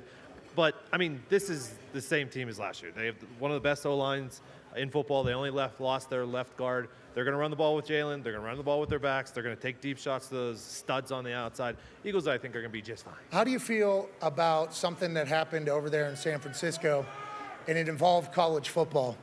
Brock Purdy walked into a press conference with a big old Hawkeye head. Hell yeah, because brother. he bet George Kittle in the Cy-Hawk battle last weekend, and obviously the Hawkeyes won after scoring 20 points, baby. 20 points. Did what we got to do to get it done. Absolutely. I believe we have the 100. photo. So this was a nice little man-law bet that happens behind closed doors. Kittle got Purdy here. Do you not think, though, if that guy was an Iowa Hawkeye quarterback at some point, you guys would have won it all? How did you guys let that guy become a Cyclone and not a Hawkeye? Well, he's from Arizona. He's not an in-state guy. So, again, that's the only thing that I don't like about Brock Purdy. His poise, his composure, his innate dog, his willingness to win. But you gotta kind of wonder, hey, this guy wanted to be a Cyclone, and then again he doubles down and he bets on Iowa State to beat Iowa. Forced to. He's forced to. Those Well, things happen. I get it. But he can also just be like, hey, George, listen, we don't have to do this. We don't have to make this public. I'm a quarterback. I'm a quarterback. I'm gonna be throwing you the ball, okay? So we're not doing this right now. I get it. But this is one thing that he's got. He's an NFL guy now. Okay, he's got to let it go. He's not a Cyclone anymore. They absolutely stink. He knows it. I get it. Okay. Are they still gambling on everything over there? Iowa State? Oh, absolutely. They got about. you guys too. What about Iowa? Well, see, here's the thing. We got one guy who got caught. Several other guys who are no longer with the program. Okay, so we're not even going to talk about those guys. They're at other places. They got out of there. You know what's interesting? Yeah. Sports gambling is legal here in Colorado. Yeah. Deion Sanders, hell yeah. Deion Sanders wears sunglasses and hats. I don't think there's any problems in their locker room about everybody gambling. No, That's weird. definitely not at Colorado, but within this same state. I mean, are we so sure about Colorado State? Well, has anyone looked at that yet? I don't know. I don't want to be the guy who's kind of pointing fingers over here, but let's not act like Iowa's the only state with this problem. It sure feels like it. Yeah, it does. I'll bet. Sure feels like it. People betting on their own teams, against their own teams maybe, and serial killers. That's what Iowa does.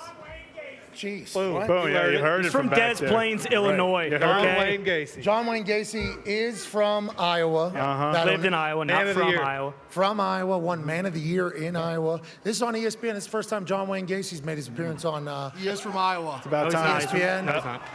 So that is obviously the serial killer who had bodies in his basement in Illinois. At one point in his story, in this man's hometown, he was actually elected Man of the Year. Whoa. So that it should be remembered that Iowa did have a small role, a big role almost, in this entire John Wayne Gacy story. Your hometown, Todd. Yeah, well, again, he was Waterloo JC's Man of the Year, and that's about enterprising business owners. And if you have ever been to the KFC on Kimball Avenue in Waterloo, you would know, hey, John Wayne Gacy, he invented the KFC Chicken Little and the Double Down, which are still on the Killer menu prices. today. Okay, so yeah, sue me, because we looked at this guy and we said, hey, you took a fledgling franchise and you turned it into one of the top KFC locations in the nation. Sue me. Don't actually. No. Shout out Brett Favre. Darnell Washington, the tight end for the Pittsburgh Steelers, who is 6'7", and you're not. A man who fell to the Pittsburgh Steelers late in the draft. You're talking about a guy who was an absolute weapon for the Georgia Bulldogs, won back-to-back national championships as the Georgia Bulldog. And I understand Brock is there, and he's the guy. He's the #1 tight end. But if you got a 6'7" guy who can leap people and move people, that's a guy you're going to want on your team. Mike Tomlin said, you're damn right. Now there's video tone digs. This dude just mauling folks and locking people up. That's Bosa right there. Defensive Player of the Year. And Washington is pancaking him. Are we ever going to see this guy catch a ball in Matt Canada's offense? And what do you expect from a tight end blocking a defensive end, Tone Diggs? I don't care if he catches one ball. I think he should move to tackle, or maybe play the first-round draft pick that you had of a tackle. Put Broderick Jones at left tackle, Washington at right tackle. We got 2 Georgia dogs at the tackles. Maybe even Matt Canada could call plays for that offense. Probably not.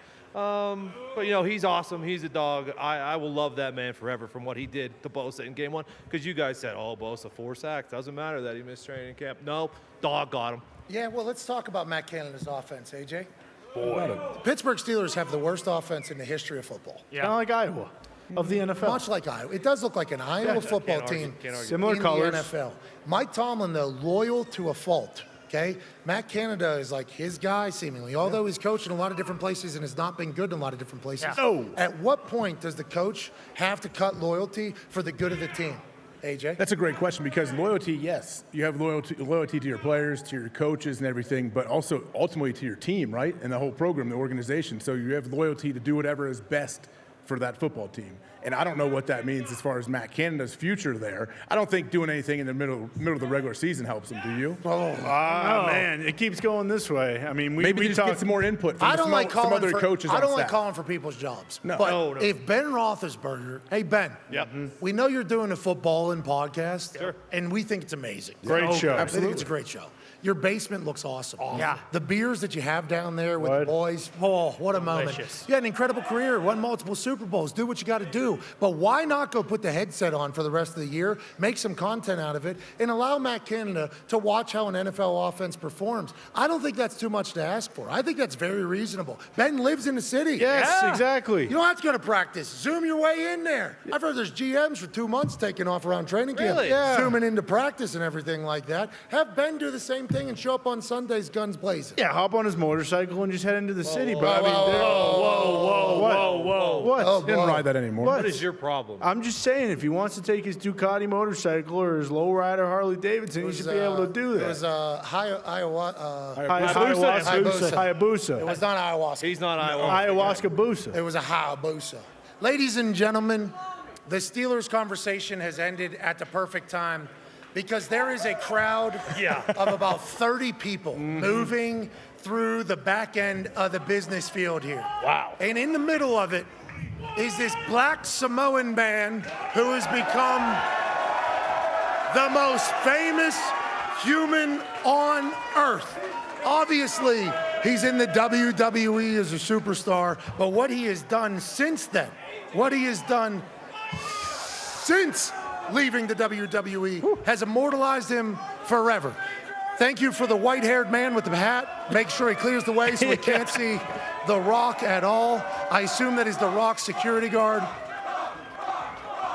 signing autographs. Great guy. Ladies and gentlemen, a buzz has hit the business field here at the University of Colorado. An insanely handsome and jacked, bald man has just stepped foot onto the stage. And whenever his face was seen by the incredible crowd here at Colorado, everybody raised their voice because when Rocky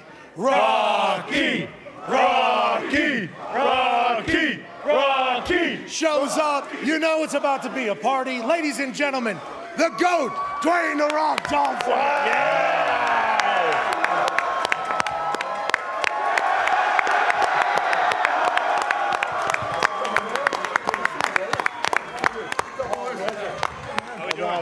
How we doing? Okay, so The Rock's on the show, boys. How about that? Yeah. We got The Rock on the show. Whoa. What's up, Colorado?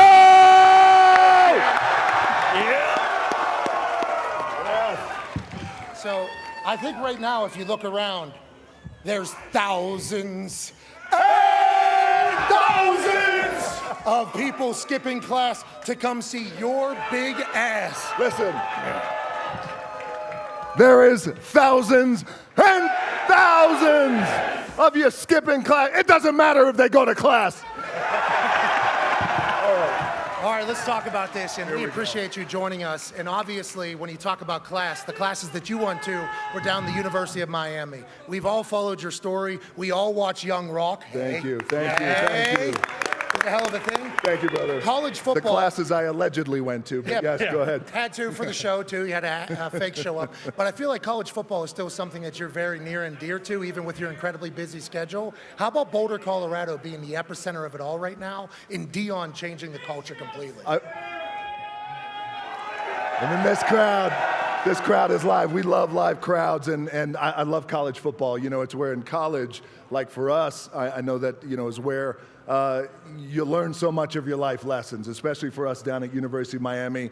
Played with some amazing players down there. We played against Coach Prime, and, you know, who was at Florida State, but there's nothing like the college atmosphere. And here's what I love, and you guys can attest to this too, is you get lucky, I think, every once in a while if you're part of something that is a game changer and changes the face of something.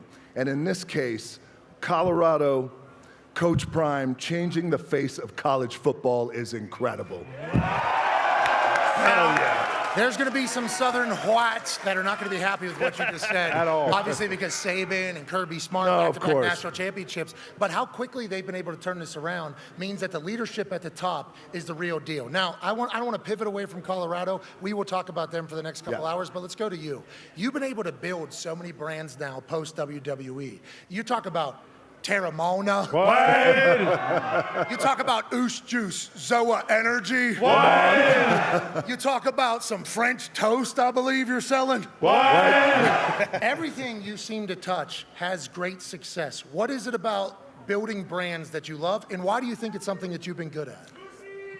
Well, I think that they started early. I got you. I agree. I think that, you know, when it comes to building something and building brands, what I've found is, and it goes back to this show too, which I'm going to bring it back to in a second, is whether it's Terramana or Zoa, Project Rock, you want to do something that you love. Yeah. And if you love something, whatever that thing is, it gets you out of bed, you run towards it, you got to be passionate about it. But the thing about all these brands that I've been lucky enough to be able to build is it all goes back to serving the people. Creating something that I feel the people would enjoy in some capacity. But so it's the same thing to me about the show, is that you guys get up in the morning, you come to work, you're passionate, you guys have fun, but ultimately you want to deliver a show to the people, and that's what it's all about. Well, I appreciate you talking about our program. We were supposed to do this for the last couple of years. Dude, this has been years in the making. You making this happen today on this Friday, we are so incredibly thankful for. Unreal. Thank you, boys. Thank you. And people don't know this. People don't know this about this guy, and obviously everything you do is under a microscope because of how tall and charming, handsome, and everything. Funny. Sexy. Powerful. Yeah, you know, all those things. Like, people just automatically assume that you've become this out-of-touch psychopath because your schedule was insane. He texted me the other day, said, hey, heard you and the boys are going to be in Boulder on Friday. If you have any room on your show, would love to. That's what he asked me. So all you people that have an image or a thought about what this dude is or what he has become, I literally get a text from The Rock, okay, hilarious, first of all. And then it says, if you have any room, I would love to be able to chop it up with you boys. Know this. And I think I speak for every damn show on earth.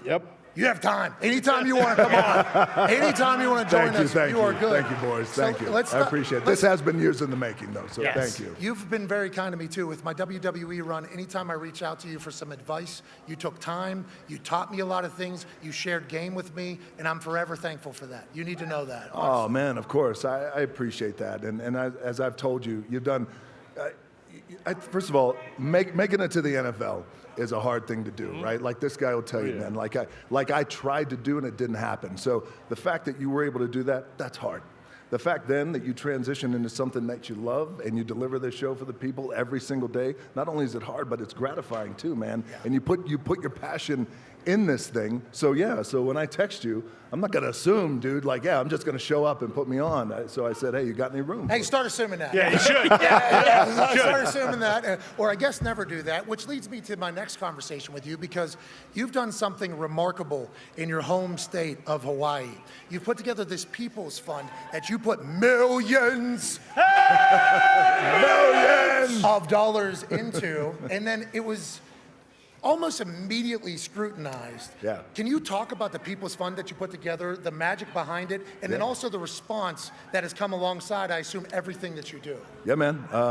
Sure. So the People's Fund of Maui is a fund that we started, and the idea was to create a fund for these people who had been there. It was the worst fires in U.S. history in over a century, and so many lives destroyed. The idea was, let's put this fund together. Let's create a fund where the money will go directly into their hands. Right now, it's a thing that people need. And so we put this fund together, and I donated millions of dollars of my own personal money up front. And thank you very much. I appreciate that. Millions and millions. But then the criticism, some criticism came in. I got to tell you about the criticism. I totally get it, and I completely understand. You know, money's not growing on trees. A lot of people out there are living paycheck to paycheck, and I get it. I've been there. I've had $7. We've all been there. And a lot of you got, like, we've all been to that place, right? Especially back in college. So, and I get why it made some people upset, and I could have communicated that message a lot better. What I should have said was, all right, guys, we got a People's Fund of Maui. We're all heartbroken, devastated. Millions of dollars here. I'm donating. That's going to go directly into the people's hands. I appreciate all the love and all the support and all the prayers. Keep it coming. And but listen, keep it coming. Yeah, but you got to remember, though, like, ESPN during these games will put up a Red Cross link for, like, hey, you come on and donate. They're not talking to every human that's watching. They're just talking to the people that are able and want to be able to do it. I think the message you were saying was a good one. I think the People's Fund is, it's the first ever. I think this is one of the first ever where this has happened. What we've created, and thank you for saying that. I really appreciate that. But again, at the end of the day, I totally get it. It's my accountability, and I'll be better next time. So 2 things on that. The People's Fund we've changed the game with this, because never before has a fund been made. You remove the red tape. The money's not going through 15 different organizations. Goes directly to the people. They'll start getting their money next week. Which is next week, which is awesome. Yes. Yeah, and by the way, the other part to this is the stuff that I love. And we've talked about social media and the power of social media. And what you guys have been able to do is, like, what we have in this relationship that we have on social media, dude, and this is what I love about you guys. If you love something, you tell your boy, right? Now, if you hate it, You tell your boy. And that's what they were doing, so I totally get it. Last question for me about that in this particular conversation before the boys have a couple. How do you handle it? You're the most followed, American dude in the world. I think you're like the most followed human. You put something up the other day, and within like 4 minutes on Instagram, it had 475,000 views. It was just like that out of nowhere. Everything you do on social media is huge. I think it's a massive piece of the puzzle that is The Rock. Do you see the feedback? How do you handle it? I see it all the time. I see it all the time. They say terrible things about me. I can't take it. I'm too mentally weak. I got to block, mute. You handle it all? How do you handle it all? You ever get shook? What you do is you try to take it with a grain of salt in context. Sometimes people get pissed. Sometimes people feel this way. They feel that way. But at the end of the day, it's a platform. And that's what I invite, and that's what we should invite. And then that's it. Man. People say mean stuff on the internet. That they're rock bottom out of nowhere. Connor has a question for you, Rock. Yeah, Rock, obviously, you just mentioned it, playing in the NFL is tough, but also, headlining WrestleMania multiple times, I'd say that's pretty damn tough, too. Yeah. Congratulations on that as well. Come on, weapon. Are there any that stand out to you? Are there some you go back when you're thinking about, your career in the WWE that you immediately think, wow, that was incredible. How did I even pull that off in the moment? I would say two things. My first WrestleMania that I headlined will always be special to me, and that was with a guy, you guys might know him, Stone Cold Steve Austin. If you want to hear me raise some hell, give me a hell yeah. Hell yeah! Shout out to Stone Cold. Still got it too. Yep. Still got the juice. That was always special, but I would probably say the last WrestleMania I headlined with John Cena. We were at MetLife Stadium, New York, and I went in as WWE champion.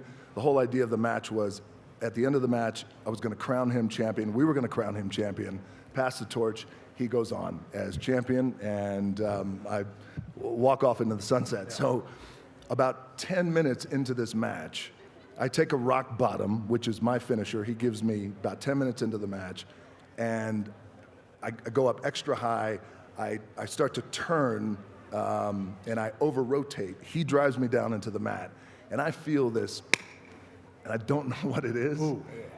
And I'm laying there. There's 85,000 people in New York, and I'm like, damn, what just happened? I thought a bone came through my skin. So you could see in the match, I start to put my hand down my trunks a little bit, and I just check it out. All right, what's going to happen? And so there was no bone. I was like, man, something happened, though. I don't know what it is. I get up. Now I start to get numb from the waist down, and I can't feel anything. And the referee says, you okay? And I said, yeah, I think I'm okay. And I said, how much? Jim, I said, no, you're not. Right, but we can't, hey, time out for a second. Let me go to the sideline. So I asked the ref, I said, how much more do we have left in the match? He goes, about 25, 30 minutes. I went, all right. So you know how you're in that moment sometimes in life. It's like you can call it off, or you could go for it and finish what you committed. And so I continued in the match, couldn't feel anything, and I didn't have a lot of movement in my leg, so I had to kind of like use momentum to move my leg. Yeah. And at the end of the match, I'm feeding up to John Cena. It's like I'm feeding into his big finish. Now this is it. We're in wrestling terminology, it's called we're going home. This is the final thing before the big 1, 2, 3. Hell yeah. Match is over. I feed up, and as I'm turning into him, I'm literally praying to God, the universe, Buddha, whoever is higher power. Please. And I wasn't praying for, hey, don't hurt me more. It was, give me the strength to endure this shit show that's getting ready to happen. And so I get up. He gives me his big slam, which is, you go about 10 feet up in the air. I land. As soon as I land, bang, again. I feel my all upper body go, wound up, completely tearing my abdomen. What? Oh my God. In 3 places, so I had to have emergency hernia surgery, 3. Gee. But then what happened down here, 10 minutes into the match was, I tore the top of my quad and my adductor from my pelvis. What? What the hell? So finish the match. 25 Dude, minutes 25 left? minutes. Dude, I'm not saying tough or anything like that. It was just, you know, in that moment, you just, thank you, I appreciate that. Damn right I am. Thank you, Raw. Come on. Thank you. You want to go out on your shield, and it was important that I raised John Hanna at the end, and then that was it. And was that your last match? That was my last match, man. Okay, because like every time somebody talks about you, obviously the wrestling fans would take you back in the WWE every single day, any day that you would do it. We all understand, though, that you have an incredibly busy schedule. But then the conversation started revolving around the fact, like, did we know that all that happened to you in that match, by the way? No. No. No, I don't think I did. Like, No, that's brand new information. No, you did not know. No. Fans did not know that all that happened. Fans knew the first part that I got hurt, but not everything else. Okay, so I assume after that, surgery, rehab, that's months and months, right? of your This life? I did triple hernia surgery, emergency hernia surgery, but the tearing the quad off my pelvis, I had to go shoot Hercules. So I actually shot that movie Hurt. I didn't do surgery, so everything kind of just scar tissued up. And Weapon. You're a psycho. of all the guys looking at me crazy. Now, he's got his knees are, he can't even walk this Right. guy. I mean, it's a whole thing. I feel So great. now that we're learning all this, that kind of enforces the fact that people say the reason why you don't get back into the WWE as much is because if you get injured, it potentially slows down your entire, you have hundreds of people that work on your movies. Your team is one that relies upon Thousands of people, man. Thousands of people that is a massive reason why I assume that you haven't been able to get back as much as like all the WWE fans have been looking for. Or? Honestly, brother, it's not the injury that I'm concerned about, because that's just part of it. It's just part of the game. You sign up for it, you get hurt, we all get hurt. That's just the way it is. It's not even the schedule, because I could control the schedule to a large degree. It always comes to me going back to WWE and wrestling a match. It always comes down to the reason why and what can we create that's never been done before for the fans. So that's the idea. Okay, which is perfect. Let's lead into last year in LA. Yeah. SoFi. Roman obviously on an incredible run. The bloodline, huh? Yeah. They're not talking about my bloodline. No. They're not talking about Connor's Nope, bloodline. definitely not. Ty's definitely not. Nope. Tones, no. AJ Hawk's bloodline runs real deep. They're not talking about, they were talking about your bloodline. So that story was a big one. The Rock and Roman, SoFi, LA. How close? Did that ever, and was that close? All right, so the Rock headlining WrestleMania with Roman Reigns, SoFi Stadium, that was locked. What? We were. No way. We were doing it. We were doing it. We were doing it. But let me just tell you. So, about in the beginning of 2022, Nick Khan, who we know, Friend of ours, Nick, shout out very Nicky. good friend, long time for years. Dog. He's the man. He was very instrumental in bringing Vince and I together. We all flew to LA. We met. We sat. This is the beginning in 2022. And we broke out the Terramana. We toasted life, toasted the business we love. And about an hour later, we started talking about the potential of what this match could be between myself and Roman Reigns headlining WrestleMania at SoFi. And we shook hands and we hugged right there, all three of us at the table, and said, let's do this. And so the North Star, though, so then we had a year to really think about this. So the North Star thought was, okay, let's not do something good, let's not do something great, let's do something unprecedented. And it was in what can we create for the fans that has never been done before. A match, great. Roman, incredible athlete. He's going to be on Mount Rushmore. Super handsome. Right? Super handsome, good dude. My cousin, family, amazing. We can have the match, but the bigger thought was, what can we do for the fans in this business that we love that will, where WrestleMania isn't the end of something, it's actually the beginning of something bigger. Got it. So what happened? We got really, really close, but we couldn't actually nail what that thing was. So we decided to put our pencils down, and then we agreed, hey, listen, there is a merger coming up. Eventually that will happen. There's WrestleMania in Philadelphia. Whoa. Lift the eyebrow.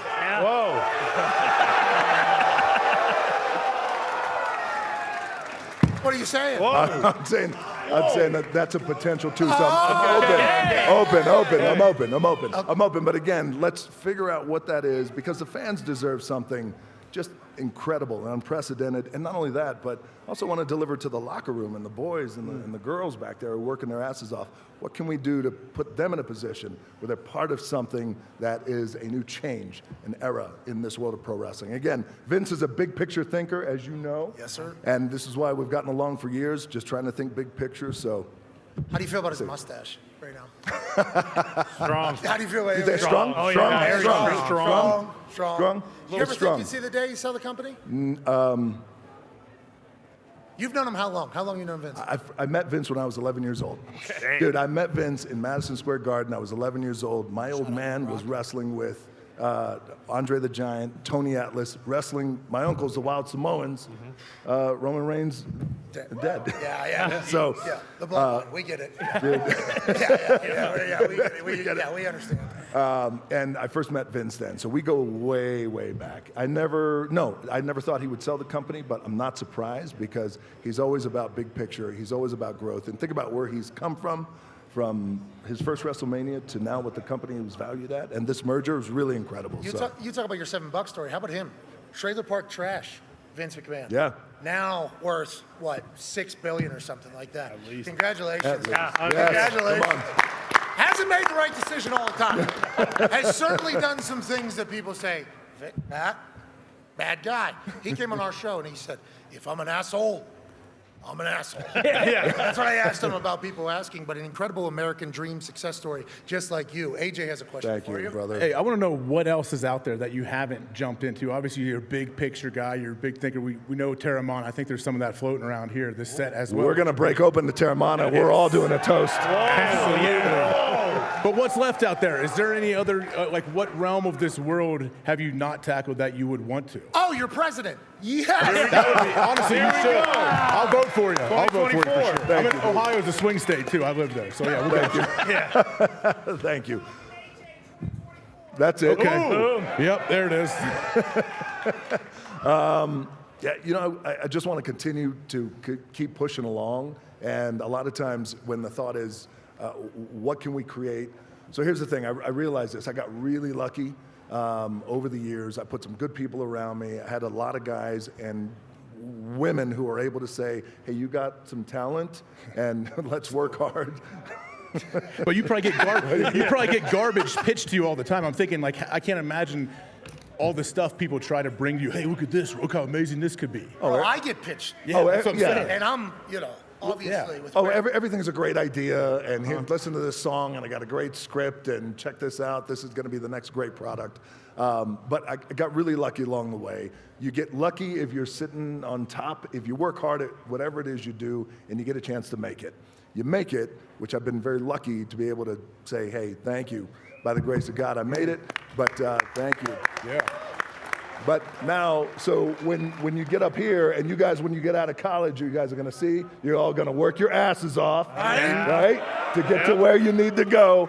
And once you get up here to the top of the mountain, you got a choice. You could either ride off into the sunset, or you could do what I think all of you will do, which is build more mountains. Yeah. All right. Especially here in the Rockies. Yes. Yeah. So that's the place I'm in now. I'm just looking to build more mountain. We got the Rock in Boulder. Yep. Okay? Yeah, think about that. Pretty cool little thing Writes there itself. Boulder as and you Boulder. piece it together. And I brought it up, okay? And you talked around it, and you went right back to him. But was there ever a time, I know in Young Rock, it's like 2032, you're running for president. Obviously, that was a comedic series that we got to learn a lot about you. Yeah. Thought it was a fantastic idea, by the way, to do your documentary that way. Thank I you. thought it was. I assume there's another doc coming. But in there, you're running for president. That's kind of how the whole season one is kind of based upon. We thought a couple years ago there was a chance your big ass was going to be standing on a debate stage, and we couldn't wait for you to battle with everybody. With the pressure that you have upon you to be a perfect human in the position that you're at, are you not the right person to potentially become president because of how much shit gets thrown at your shins already? And that's kind of the most determining factor? Dude, I don't know if I'm the right guy or not the right guy. I got to tell you that I have been just really overwhelmed. It's so humbling to have people tell me what they tell me, and these polls that come out. There was a poll came out last year, 43 or 40% of the people said they would vote for me as president, which I appreciate it. Thank you so much. A lot of people. That's a high percentage. I think the last 10 presidents, about 3 years into their terms, I think they're at like 15%. Yeah, not sniffing that. So you're already double. You're already double what the president Killing is right now. Dude, look, from $7 to having that kind of conversation is really incredible. Right now, I'm a proud girl dad. I got a 7-year-old, I got a 5-year-old, man, and I love being home. I love taking them to school, picking them up, and making cookies and doing that. And I just know that if something like that, the presidency would happen, all that goes away. And I've been there before. I got a 22-year-old daughter, too, as well, who's in pro wrestling, WWE. She's kicking ass. I'm so proud of her. But in wrestling, I was gone all the time. And I missed so many years with her, and it's heartbreaking, dude. So I feel like I don't want that to happen right now with my girls. Now, my girls will eventually grow up and get older, and then maybe. We'll see. Look out. Maybe as the Maybe kids we'll get see. older. Hell yeah. I think Mark Cuban said the same thing. He's like, maybe as my kids get older, because the commitment's real and your personal life is over. Speaking of your personal life, how do you find so much time to work out all the time? Yeah. You know, I know you got the Iron Paradise, hardest worker in the room, Project Rock, #1 seller in every single thing. You are an inspiration to a lot of us who are getting absolutely jocked. Just check. Dude, look at you, dude. Yeah. Look at that. Come on. I'm trying to get in shape, you know, trying to do my thing, get jocked, but you are like the most fit man on earth. That's a full-time... Were you like the most jacked punter in NFL history? Now I am. I was a slob, though. I was able to bomb the ball without being in shape, so I did. You know what I mean? So I continue to do that. But, like, for you, that's a huge part of your business, a huge part of your life. How do you work out 4 hours? What is your workout? How do we look like you? Well, you're never going to look like me. You but don't. Here's, Impossible. Nobody is. Yeah. No, dude, I love working out. I love training, but it goes back to my old man. My old man, if you guys don't know, he was a pro wrestler way back in the day, and that was our bonding time. He would grab me, take me to the gym. It's like I talked to Aaron Donald. He had the same growing up. His dad would take him to the gym. What age you start? Sitting at 5. Okay. But not working out, but just come to the gym, sit your ass in the corner, and then that's it. So I was around stops that growth spurts culture. if you start lifting. Yeah, you're not supposed to lift too early. No, Don't work too hard. Started lifting when I was 14. Oh, okay. Oh, okay. Okay. 9 years, All right. know the gym. You've been in there. Mana That's helps. it. But I need that. So for me, life is crazy and busy and loud, and the gym is always my sanctuary. It's my time to get away for that hour, hour and a half, sometimes 2 hours, whether it's 5 o'clock in the morning or midnight. Yeah, last night I think you were How about getting you? in real late. Me, I'm in the morning. Yeah. I'm in there, and I do arms every day. That's it. Yeah, just the arm workout. Yeah, because I wear tank tops, you know? So Yeah. the big dipshit in tank tops only needs to have good arms. Haven't done an ab in about a decade or so. An ab. An ab. Yeah, haven't even done an ab. Tone has a question for you in a cowboy hat. Yeah, Rock, Mr. Johnson. On the show, we use this word, and we kind of use it to describe good vibes or this energy that we're talking about. And I know. Boom. They know. Yep. They know. And I know what Terramana is. It's one of the best tequilas in the world, okay? And I know what Moana is. It's one of the best animated films of all time. What? Okay? Can't wait for the live action. Thank you. Yes. But You're welcome. We talk about Mana. What can I say except you're welcome? And we talk about Mana. Honestly, listen, kid, I could go on and on. I could explain every natural phenomenon. The tide, the grass, the ground. Oh, that was Maui just messing around. I couldn't let it buried its guts. Sprouted a tree, now you got coconuts. What's the lesson? What is a takeaway? Don't mess with Maui when he's on a breakaway. And the temperature here on my skin is a map of the victories I win. Look where I've been to make everything happen. Look at the me, Maui, just tickety-tapping. That's it.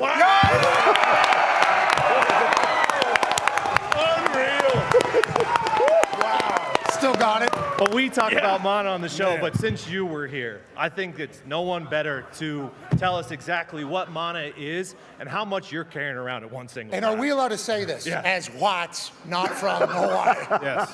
You can, yes. So mana is a term that we have in my culture, one of my cultures. I'm half black and half Samoan. And on the Samoan side, Polynesian side, we have a word called mana. Mana is spirit. Mana is power. You could feel, mana comes from in here. It's the thing that gives you goosebumps. It's that thing you feel. It's that thing when I walked out and we felt this thing. This is mana. This is mana. It's very, very, very real, and you could feel it. Mwah. Hi, you could feel it. Mana. So that's what mana is. Thank you for bringing it up. But mana is everywhere. And if you pay attention to it, you could feel it, and you could always use it, I think, to your advantage and find your power in that way, man. I can feel it. Big Goose. Yeah, bumps mana. Yes. Chills right now. Big Goose, you radiate mana. Yes. Big mana Thank from you, the brother. Big Goose. Let's talk about the mana of XFL. Obviously, this was something that you got involved in. We were all pumped about. There were so many different rumors about, is the XFL going to team up with the CFL? Or are they going to do something else? Are they going to get a deal with the NFL? How hands-on are you with the XFL? Seemingly a lot. I see you at all those workouts, lining up at defensive end against some of these offensive linemen. I see you at the games, hands-on there with Danny, who's obviously somebody who runs an incredible business alongside of you. But the XFL, first season, there was some news that came out about it. And then you said, hey, this is a long-term commitment. I'm not worried about just one season. I'm here for 10. Is that still your mindset on it? And how much does the XFL change, you think, over the next few years? Well, I think, number one, the XFL has changed my life. And I think that with the XFL, I like you guys, I love the game of football. Yep. And I wish the XFL was around when I was coming out of Miami. We just had the NFL or nothing. CFL for sure, but it's like you want to go to the league, especially if you go to University of Miami, right? And I played all those players there. So with the XFL, we were able to buy the league, start this league up. I didn't make it in the NFL. That never happened for me. So years later, this full circle story can come back around where I can buy this league with Danny Garcia, our chairwoman, and along with Redbird Capital, and we can create these opportunities for players, and you guys know this, who otherwise wouldn't have these opportunities. And there was what, like 26 guys, or I forget how many guys. We have over 80 guys in NFL right now at camp. And they wouldn't have got a shot. Yes, wouldn't have got a shot. So the XFL, hands-on for sure, and it's really been so gratifying. And the NFL, I got to say this, Roger Goodell, Troy Vincent, those guys have been so supportive from day one. And we went up there to New York, hat in hand, respectful. We're not looking to compete. You don't compete with the league. There's only one NFL forever, and you guys know that. So we're here. Is there any way, in the spirit of growing the game of football, can we partner? And they said yes, and you have our support. So it's really been amazing. Anytime you got the NFL backing you in a football thing, I think you're going to be okay. I think you'll be all right. Yep. With that being said. And not only that, but you bring up Danny, by the way. Thank you for bringing her up. What we did, again, in doing something, I think that's not only never been done, but also creating this story that people can be inspired by, pulling mana by. We have Danny, chairwoman of the XFL. Her name is on the ball. A woman of color, a woman in a male-dominated world, man. I mean, it's fantastic. Yeah, you did a lot of great stuff. Yeah. Did a lot of great stuff in that first season with your leadership of the XFL. We can't wait to watch it continue to grow. We only have a few minutes left here on ESPN, and then we'll transition. Oh, well, wait a second. I'm sorry, go ahead. No, that's what I was kind of hinting. Yes. Yeah, I was kind of, you were picking up what I was like. I'm picking up because it's 5 o'clock somewhere. Oh, yeah. Woo. Here we go. That's a big cup. Those are big cups. It's all right. It's all right. It's all right, Mike. Rollman's a dog. It's all right. Rollman's a dog. Here we go. Give him the people's elbow.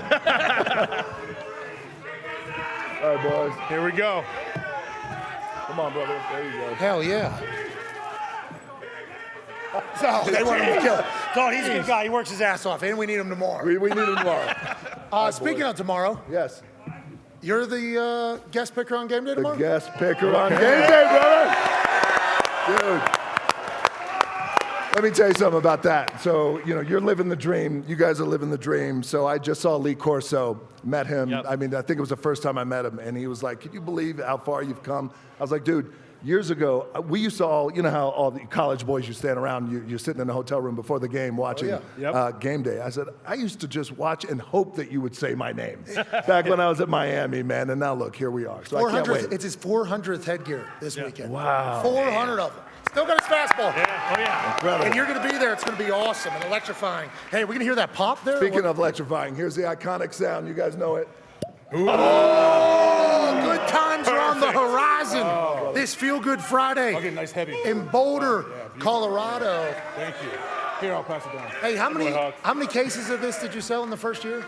We, with Terramana, just so you guys know, and it's because a lot of you guys, is we wound up shattering all records in the spirits business. That good? Of course. That good? It's that good. All right, boys. Shall I? To you, pal. We need one. Oh, There you go, Diggs. sorry. Thank you. Who knows?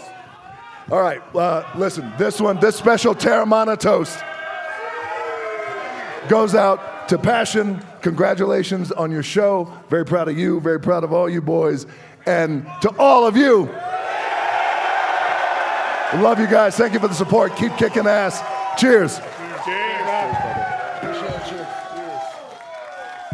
Boys, gotcha.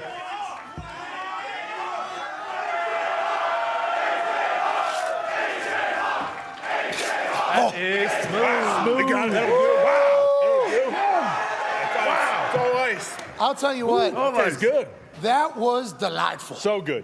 You know, I was getting to the point where I was so in the zone and listening to you talk, trying to learn your game there, that I was almost feeling like I was in the middle of a game. Yeah. You know, I'm like, all right, every word that comes out of this guy's mouth, let's make sure we're hungry hippoing it. Yep. Then I take a little tequila and I remind myself, we're having a good time on this. We're a good time, Great baby. time. And Sports Center will be on in about 7 minutes after this break starts. We will continue this conversation with the legend that is Dwayne "The Rock" Johnson on YouTube and ESPN+. Yeah, baby. We hope that you win every single bet this weekend. We hope your team wins, and we'll see you on Overreaction Monday at noon Eastern. You're all the best.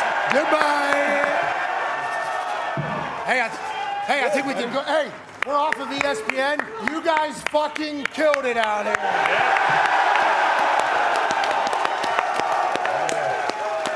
Now, Man, unreal. I would like to say, this big bastard's got a heavy hand. This thing. Yeah. I do. I got a heavy hand. Quadruple. Bottle's gone.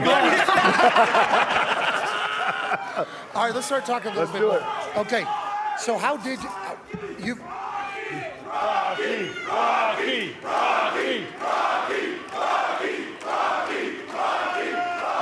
As the people chant The Rock's name in Boulder, Colorado. So you've always just been a tequila guy? Yeah. Always been a tequila guy? Whiskey. Tequila and whiskey. Do you have your own whiskey? Not yet. You should. You're Yeah. still, we're still live on YouTube right now. Oh, good. Yeah. Oh, Good. let's not have too Fuck yeah. Here we go. Let's do this. There you go. But how'd you decide tequila was good? This is very delicious. I assume So it was a long smooth. time Thank you, to boys. I find this. appreciate it. So about this tequila, just so you know, in this world of spirits, as I've learned, and you had to learn like baptism by fire right away, is there's so many of the tequilas, especially the big ones that everybody knows, they're made in distilleries where hundreds of other tequilas are made. So the barrels are shared, the machinery is shared.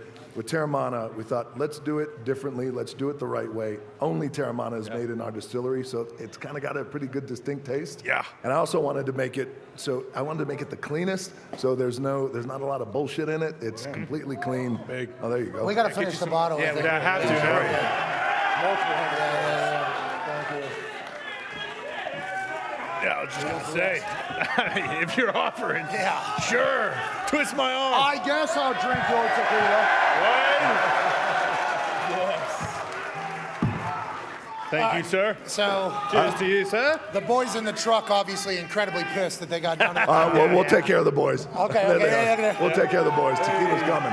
Let me ask you guys this: what's the best part about what you guys do? I'll go first. Yep.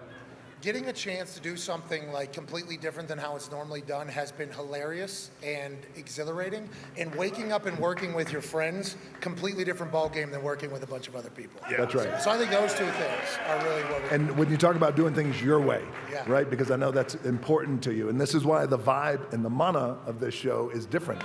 You just feel it. Yep. Yeah, you got those goosebumps. dude. nice, yeah, a little mono. So, when did you know you needed it to be done your way in order for it to make it work? So I think these guys know this. So we've been doing this show for 5 years now, six years now. Six, yeah. And like nobody wanted our show. So like I would get independent contracts for networks to go do things. And I would always say like, yeah, we have a show. And they're like, YouTube show, all right, see you later, see you later, see you later. So it was almost out of a matter of necessity that I had a belief in the talent that the boys had. I had a belief in our engine. You know, we go every day, 4 hours. We've been doing this a long time. Like this is what we do. During COVID, the world stopped. We did not miss a fucking show. Like, it wasn't one show. McAfee and Hog Sports Talk. We added 2 hours to our daily regimen when everybody else stopped. So it was like almost out of necessity that we had to do it this way. But the team that we have, like, show that. Hey, Foxy, cut to the back there, please, to you guys. That guy on the left right there. See a Z? So that's Zito right there. He is like a phenom whenever it comes to tech and like connecting things and Wi-Fi, what you need for a show. And then the guy on the right next to him, he kind of looks like a little bitch-made cat. So He is. That's Evan Fox right there. He's one of the greatest video editors of all time. So as we continue to build and learn and fail and then learn and then fail and then learn, we got to a point where it was like, I don't have time just because you're wearing a suit to tell me what's going to work and what's not going to work. So kindly go fuck yourself. Yes. And that's kind of how we've been. Yes. And it's all because of how talented the boys are, Rock. Honestly. I love that, man. Well, I love that. I remember when we went down with COVID, you guys kept going. Yes. Which drew me. That's probably about the time we started connecting in around that time. I love that because it also just reminds me of what Dana White was able to do with the UFC. Instead of shutting everything down, he went for it. Doubled down on it and just go for it. See, AJ, what do you like about the show? You just love showing off your personality every single day? Yeah, I guess. I mean, bookshelf. It's absolutely bizarre every single day. I can't lie, and that's what I love about it because I got 4 young kids. I'm chasing them around all the time. I get to connect from Ohio to these guys in Indianapolis, and I love it. I'm in my little cocoon up there, and I get to just chime in and do my thing. And Pat obviously is a very unique, Did you guys play supremely talented guy. No, I didn't even know Pat till we were pretty much done. I was done playing pretty much, right? He doesn't think I could tackle him. Yeah. I couldn't tackle him. Hey, he weighs 20 pounds more than me right now. So, yeah, I don't know. I have to go low. All-time leading tackler, though, right? For Green Bay. For Green Bay, yeah. Goddamn right. Yeah, pretty good. Yep. Pretty good. Bring on. And how about you, boys? I was in a cubicle doing sales, and I was happy, or at least I thought I was happy, and then you come and do this, and it unlocks a different happiness because it's kind of doing something that you never thought you would do, especially in front of a crowd like this. And then like Pat talks about how like getting out of the NFL, you guys miss the locker room feel. We have that every single day. It's like a family locker room feel every day. That's the best. Yes. For sure. Yeah, for sure. I mean, same deal. You know, you work the other side of this, and then, I mean, look at us today. I'm fucking on a stage with The Rock. You know? That's who I've looked up to and loved my entire life. He's a movie degree. He has a question for you, Rock, actually, about all of it. Yeah, no, I mean, first of all, it pains me that, I mean, I don't know about anyone here, but there's like a generation of people who just look at you and they're, hey, that's the biggest movie star in the world. Right. They have no idea how you electrified audiences in the WWE for so long. But I'm just curious, like, how busy you are. Like, I know Black Adam was a passion project, and obviously critics are going to say... You see that? I got one.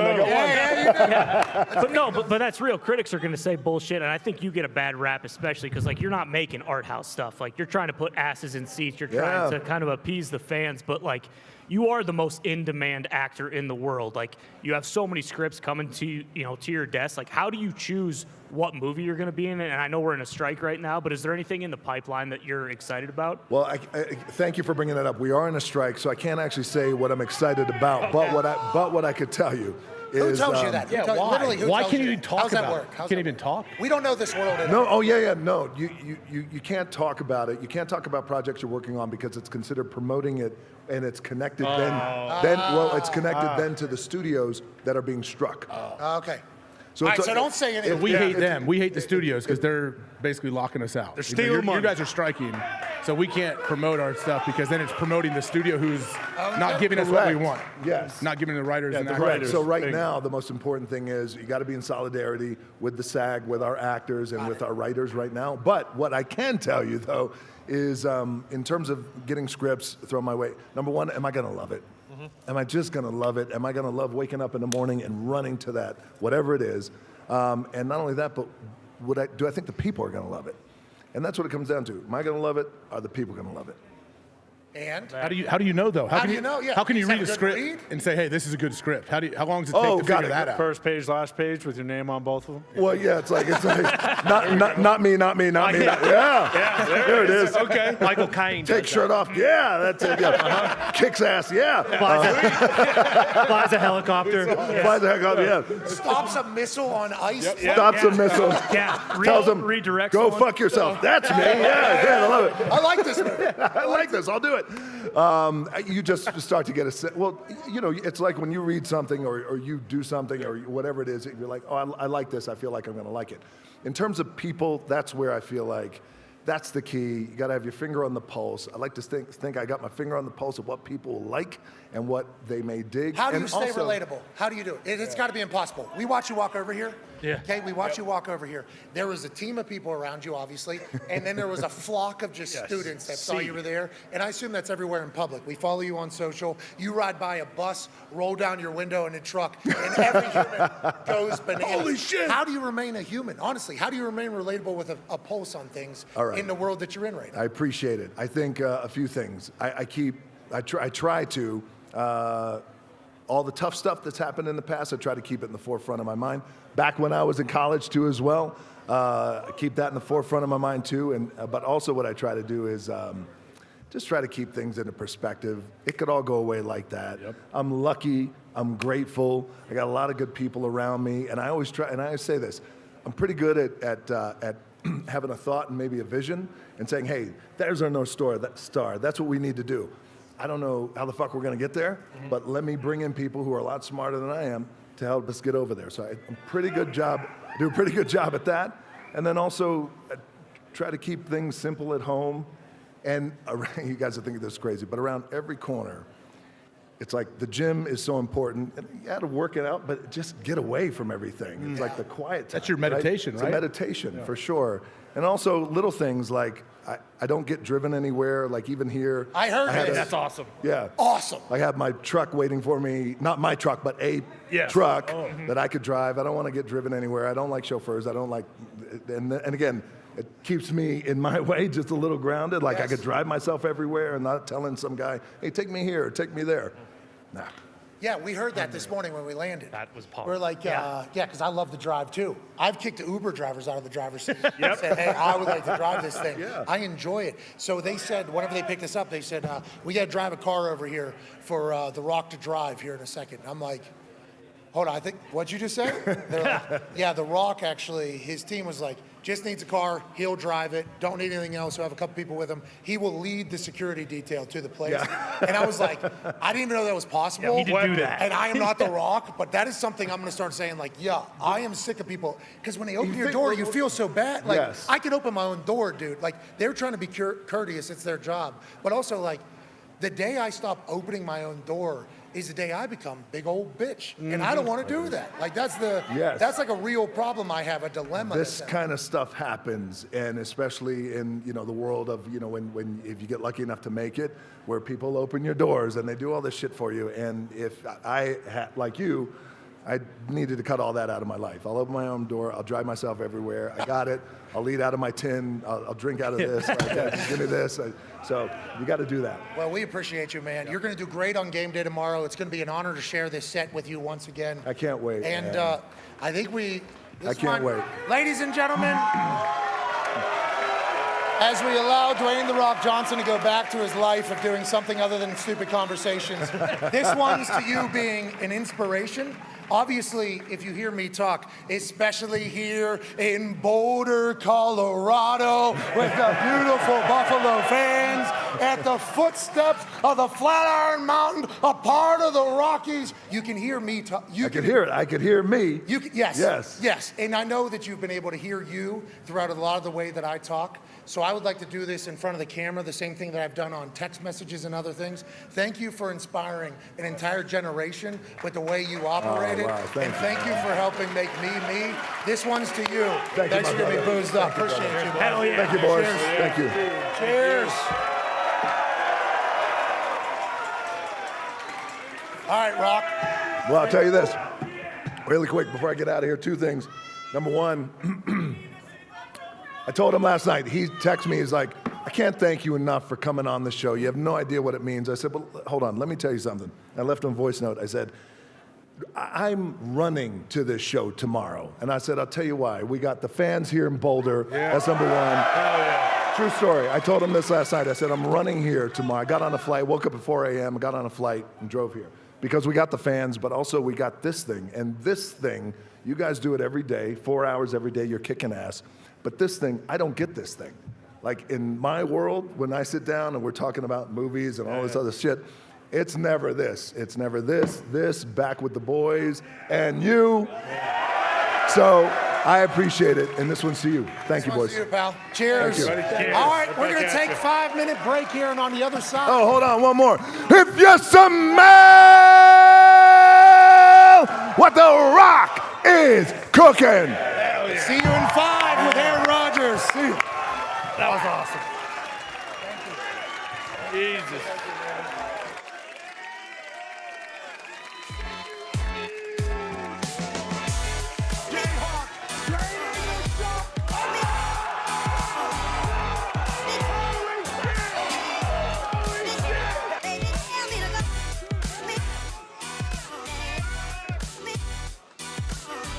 What's the isolation? It's 4 nights of complete darkness. What? Is there a bathroom or you wearing a diaper? You For can real? wear- Holy shit! Explosive, the thing that really takes it over the top. Jesus fucking Christ. The thing that really takes it over the top. Son of a bitch, Matt Mel. Get it together.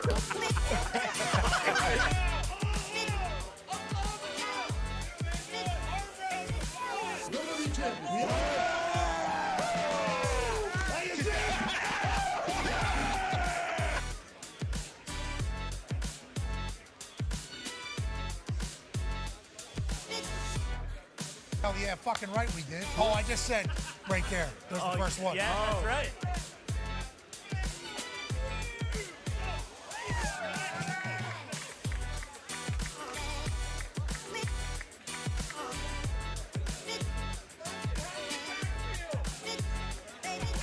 If you go like that, okay? Oh, my God.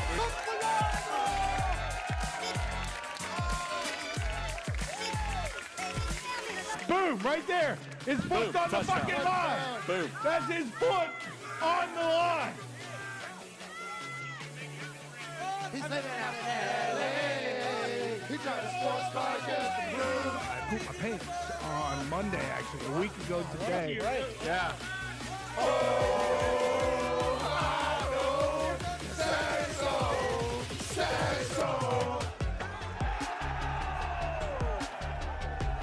Also, fuck Boston.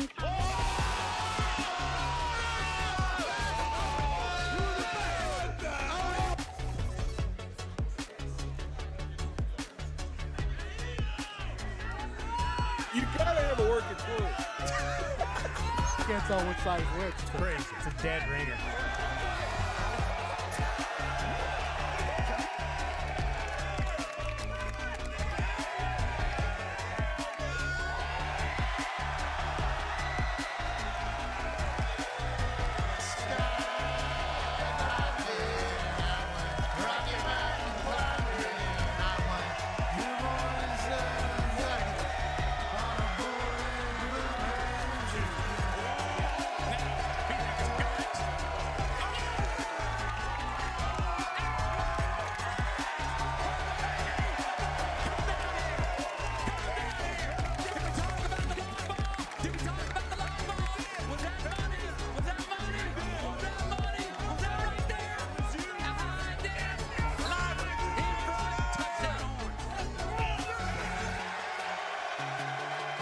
I think I smoked meat very well.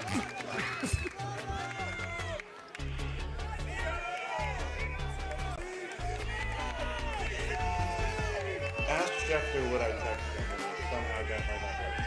I didn't respond to Diana Rossini, I think her name is. I would say the same thing that I told Chef. Lose my number. Nice try. My dad always said this. He said, boy, that's for show, that's for dough.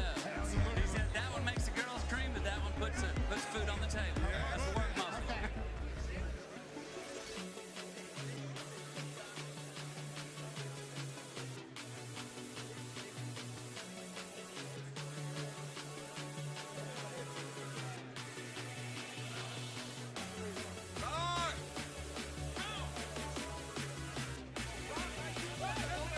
Every single Thursday, we will be getting the incredible opportunity of chatting with head coach of Alabama, Nick Saban. People are saying you look like the Wayans brothers with the white chicks. Oh, no. I'd say it was like a specific person. It's just like, hey, this is a sweet mask that someone spent a lot of time on, I guess. And they had a lot of old man. And I love AJ Hawk. Whoa. Okay, here we go. Oh, boy. This is what I'm talking about. I'm trying to figure this whole situation out. Okay, we got to zoom here. Yeah, congrats. We're on ESPN. Awesome. My camera almost worked. Smoke sweeter and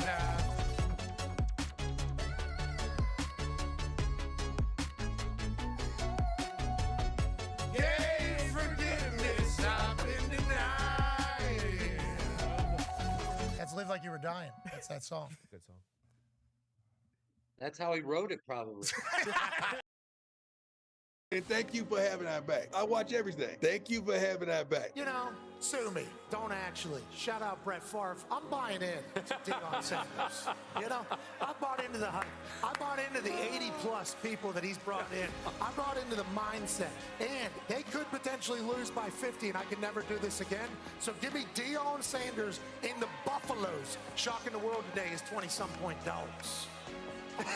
Coach Prime gets it done in Week 1. Colorado pulled off the huge upset, beating 17th-ranked TCU 45-42. The quarterback Deion Sanders stepped up big, throwing for 510 yards. And I think the reason why I believe is because literally everything that you've tried to do and committed to, you've succeeded at. And that's not blowing smoke or kissing ass. That's just the real fucking facts of life. You happen to have this it factor. And then whenever I heard you talking to your team, you were standing in the middle of them and you said, "Do you believe in you?" And they all said, "Yes, sir." It's like, I feel like what you're trying to put on into this locker room that is very new is the right shit. Is that why you were so incredibly confident going into this game? I didn't have no doubt about that we were going to win that game.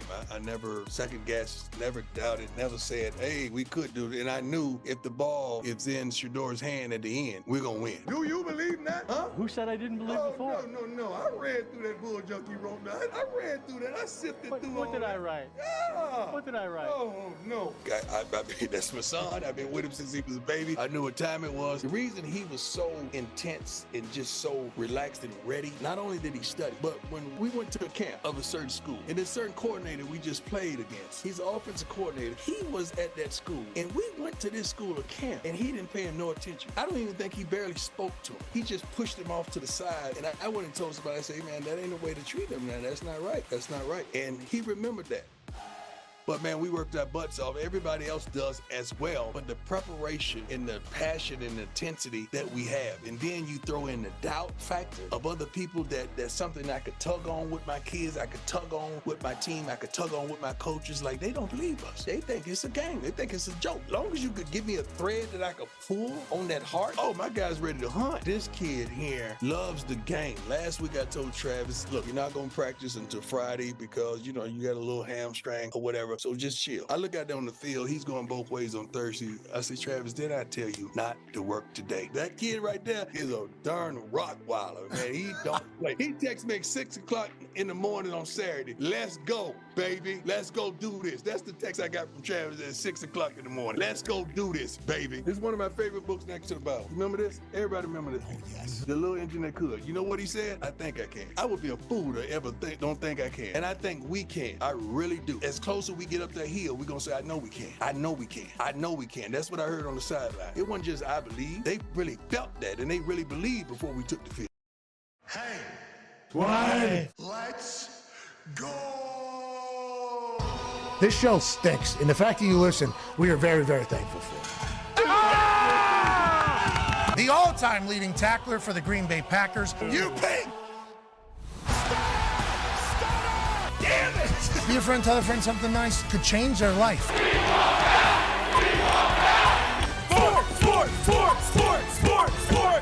Hello, beautiful people, and welcome back to the business field here on the beautiful University of Colorado.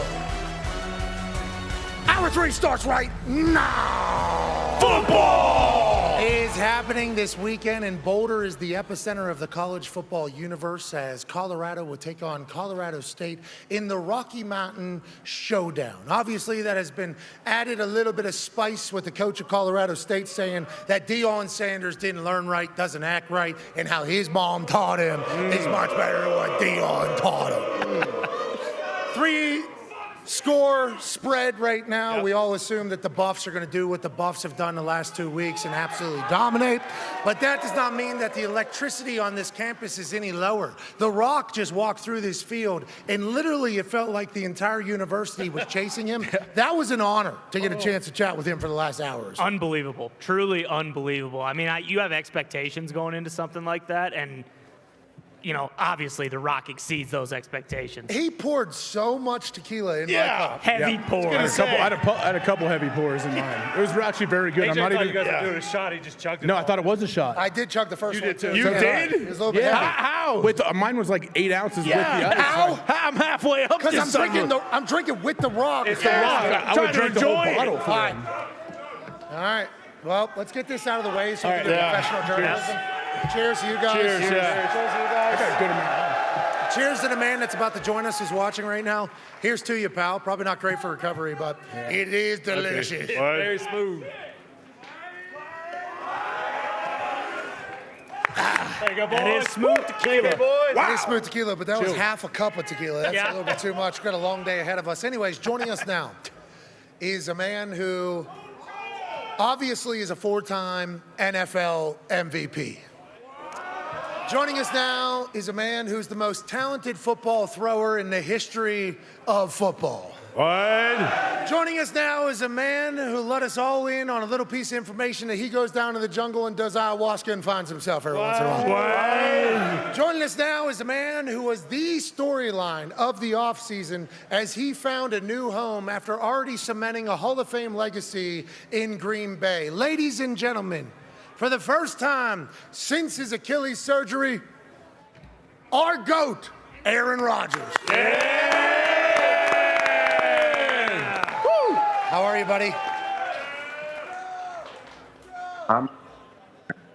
We're going to have to call you back, I think, Aaron. This is 100% on us. What happened? You broke up in the middle of it. You sounded great, whatever you said. You looked amazing. We couldn't hear a thing. Are you there?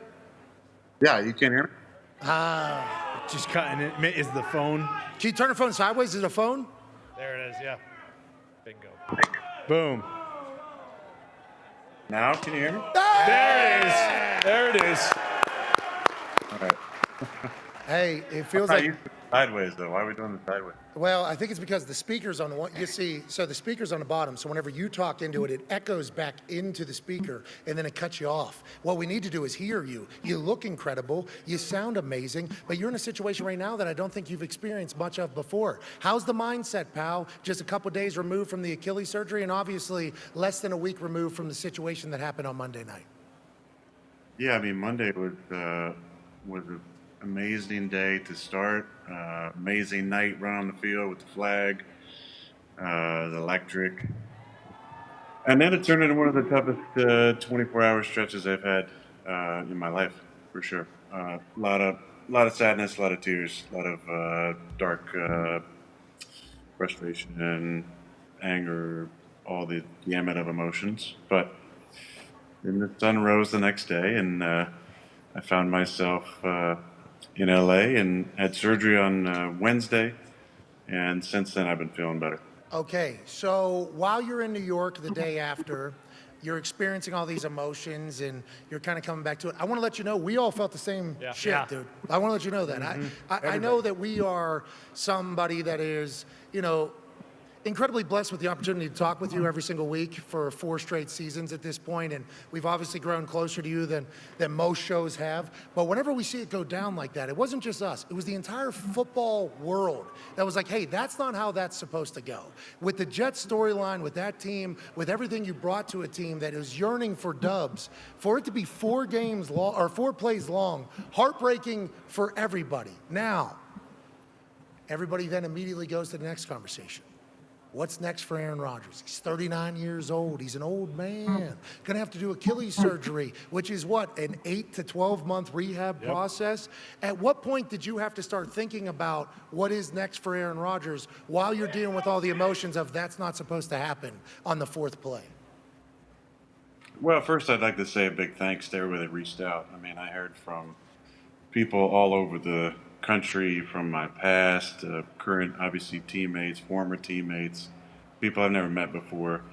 So big thanks to all those people. So many people reached out who had Achilles injuries, and that was really nice too. Just give me an idea what to expect, what worked for them in rehab, what didn't work. So that was pretty important. I like ayahuasca. Perfect. But that was a big help. That got me through, honestly. And I still haven't got back to everybody.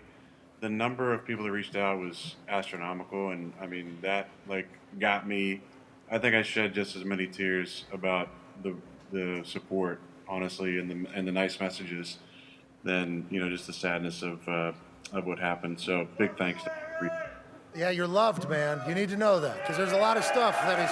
I mean, this is Boulder, Colorado. Come on. They're big fans. I think they echo the sentiments of a lot of people who appreciate everything you've done for the sport of football and your career and how you've been. Send me over some Tiacos and a margarita, huh? Come on. Yeah, well, I don't know if we have Tiacos. We got Terramana. Very good. I mean, geez. Very good.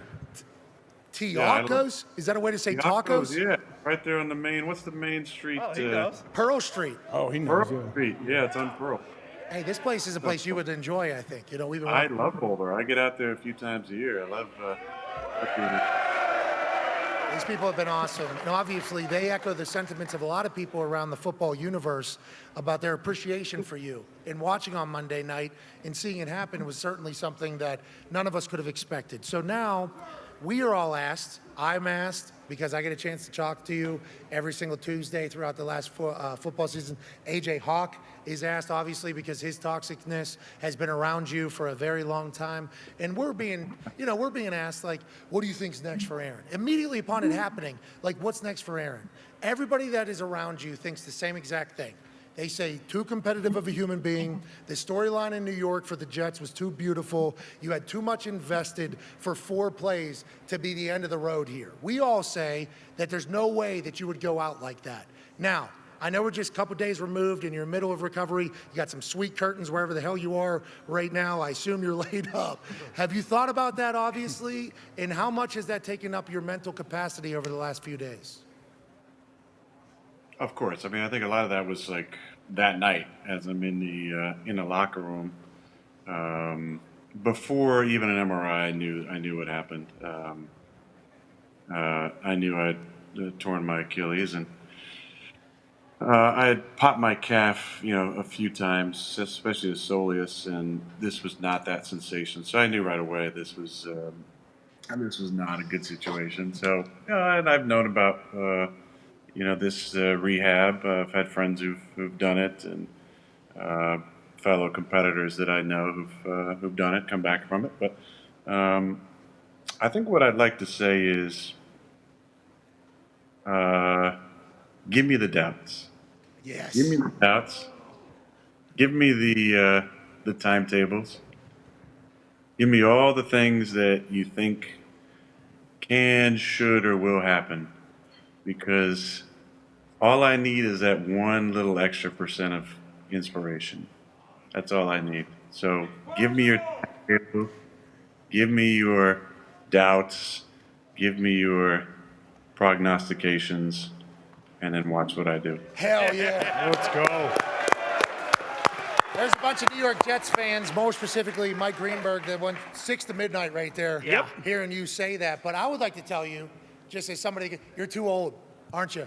You're 39 years old, bud. You're too old. The recovery is going to be impossible for an old-ass man like you. Have you looked into the recovery, and what is it looking like you're going to have to get to? And if you want to use me as the motivation, we need to see you back on a football field.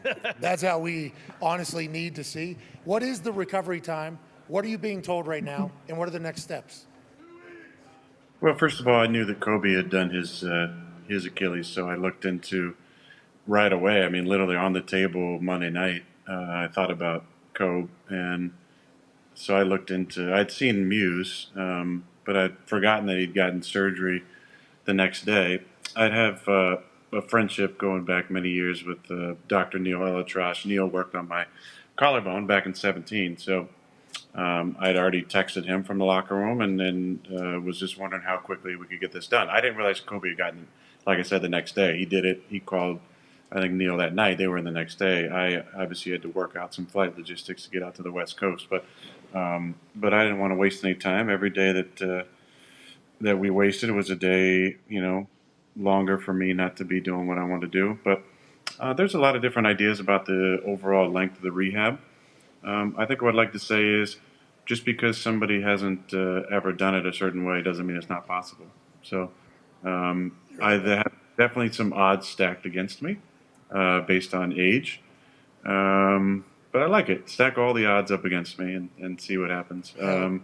It's going to be an interesting type of, attacking of the rehab because I'm drawing from all these different sources. I literally spent the last couple of days on the phone with people all over the country, giving me their time and advice. And I have calls today with a few other, big names who you would know who suffered the same injury, just to talk to them about their rehab experience. So my entire focus and dedication is on acquiring the most information and then, adding to what I've already put together as a pretty damn good rehab plan that's going to, I think, shock some people. Hell yeah. I don't know what Dr. Joe Rogan told you to do, but I can't wait. Yeah, I can't wait to hear it. We're all incredibly pumped to hear that this is your mindset. The recovery story, by the way, is going to make this entire thing sweeter in the end. AJ has a question for you, Aaron. Hey, Aaron, so I want to know exactly when did you have an idea that it was actually, this was a serious thing? I think I told you, hey, when you sat back down, I know people don't just sit down on the field with like a sprained ankle. Did you know at that exact moment that, hey, this is serious, this is probably my Achilles? And also, when you talk about your timetable coming back, what are you trying to say? You're trying to be the fastest guy ever to come back from an Achilles injury? Hell yeah. I stood up and put weight on my foot and felt like I had dropped foot. You know right there? Yeah, I knew right there. I knew that, it was about 95% sure, unless there was some sort of lower soleus rip. But I was pretty confident that it was Achilles. And yeah, I think there's been some guys with some interesting timetables on Achilles returns, but we'll see what happens. It's just there's a process. There's certain markers we got to hit. You trying to say you're coming back this season? Yeah, what's happening? Are you coming back for the playoffs this year? I'm not gonna make any of those statements. I don't feel like that's fair to myself. I'm just. Is it a possibility? I think, as Kevin Garnett said, anything's possible. Wow. Do you know what Greeny is doing right now? I don't know if you know this. Like Mike Greenberg. Yeah. He's swinging around, making thuds on walls and doors. Waistbanding it. It doesn't do anything to make prognostications, honestly, other than help my own personal mental state. Yeah. But yeah, I'm gonna try and push this thing as much as it'll allow me to, and there's markers I gotta see where I'm at after a week and 2 weeks and a month and 2 months, and then we'll see what the conversation is from there. How much of what happened when you became a New York Jet weighed into the decision to attack this thing? Now, obviously, you're one of the most competitive humans of all time. We asked you why you love football, and you said it's because it scratches the itch of competition that you need. Anybody that is at your level of anything is going to be incredibly competitive, and it's probably going to be tough to hang something up. But what the New York Jets fans did for you, we're talking about the Rangers, Knicks, biggest pops at those games. Then the Broadway shows, and then that American flag jog out on September 11th at MetLife Stadium. How much of all that kind of fed the decision for you to be like, I'm trying to get back as fast as possible? Oh, for sure. A lot of the sadness, I think, initially was just feeling like I let so many people down who had believed in me and supported me and made the transition so incredible. A big part of it was just how hard I worked, just because I wanted so badly to dominate in the way that I'm capable of dominating and be able to do the things I want to do on the field. And so there was just a lot of sadness the first 24 hours after the game because of how excited I was about the season. At the same time, really surreal feeling. I was at my house watching Xavier Gibson running the punt return, just so excited. So sad, but so excited for that kid because he's such an awesome kid, and for our guys to come back and win that game was just really, really special. So I love the guys. Everybody's reached out. I've heard, FaceTimed because, back in Malibu, you got to, right? Yeah, we heard. A lot of FaceTimes with my teammates, coaches. That's one of them right there, calling me right there. That's Tim Boyle, interrupting the show. So come on, Tim. Jeez. Thanks, Tim. Well, that's what it's been like. A lot of people reaching out, friends and fellow athletes, and it's been really special. Also, really, really hard.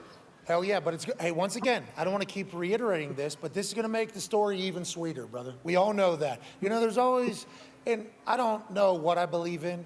I assume something created something. Who, what? The universe, though, does some remarkable things. Fourth play was not how this thing was supposed to go in anybody's eyes. Nope. But could you imagine next year, you come back, the New York Jets in the honeymoon phase still real, and then all of a sudden, the Jets go on a run, win the Super Bowl. Aaron wins his 5th MVP after an Achilles at the age of 40? Could you imagine that headline?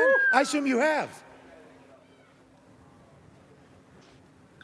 Yeah, I mean, it's hard to take my brain there right now just because. Take your brain there. Aaron, this is what we're looking at. This is what we're staring down. This is the future, pal. Like I said, I want all your doubts. I want all your prognostications. I want all your own schedules, and I'm going to do my own thing. All right, we'll send some Terramana over there to maybe get a little bit more positive. Speaking of your teammates, Ty has a question for you. Yeah, Aaron, first and foremost, just fucking gutted for you. I was really looking forward to watching you play this year. I know how disappointed you are, and then obviously right after it happens, right away, a lot of people in the media are saying, oh, the Jets need to go out and get so-and-so or get so-and-so. But we've seen, kind of a change in Zach Wilson, I think, just from the osmosis of being around you. How confident are you in Zach now that he is the guy for, maybe the rest of this year? We'll see. Hopefully you do come back. But how confident are you in his abilities and just kind of his growth just from what you've seen with being around him for the last few months? Yeah, I'm very confident in Zach, and I think he's confident himself, which is the most important thing. It was an important offseason for him. Very important, I think, to get his confidence back and to be able to work on, some of the fundamental things that I think you've seen show up in the preseason and obviously the other night on Monday.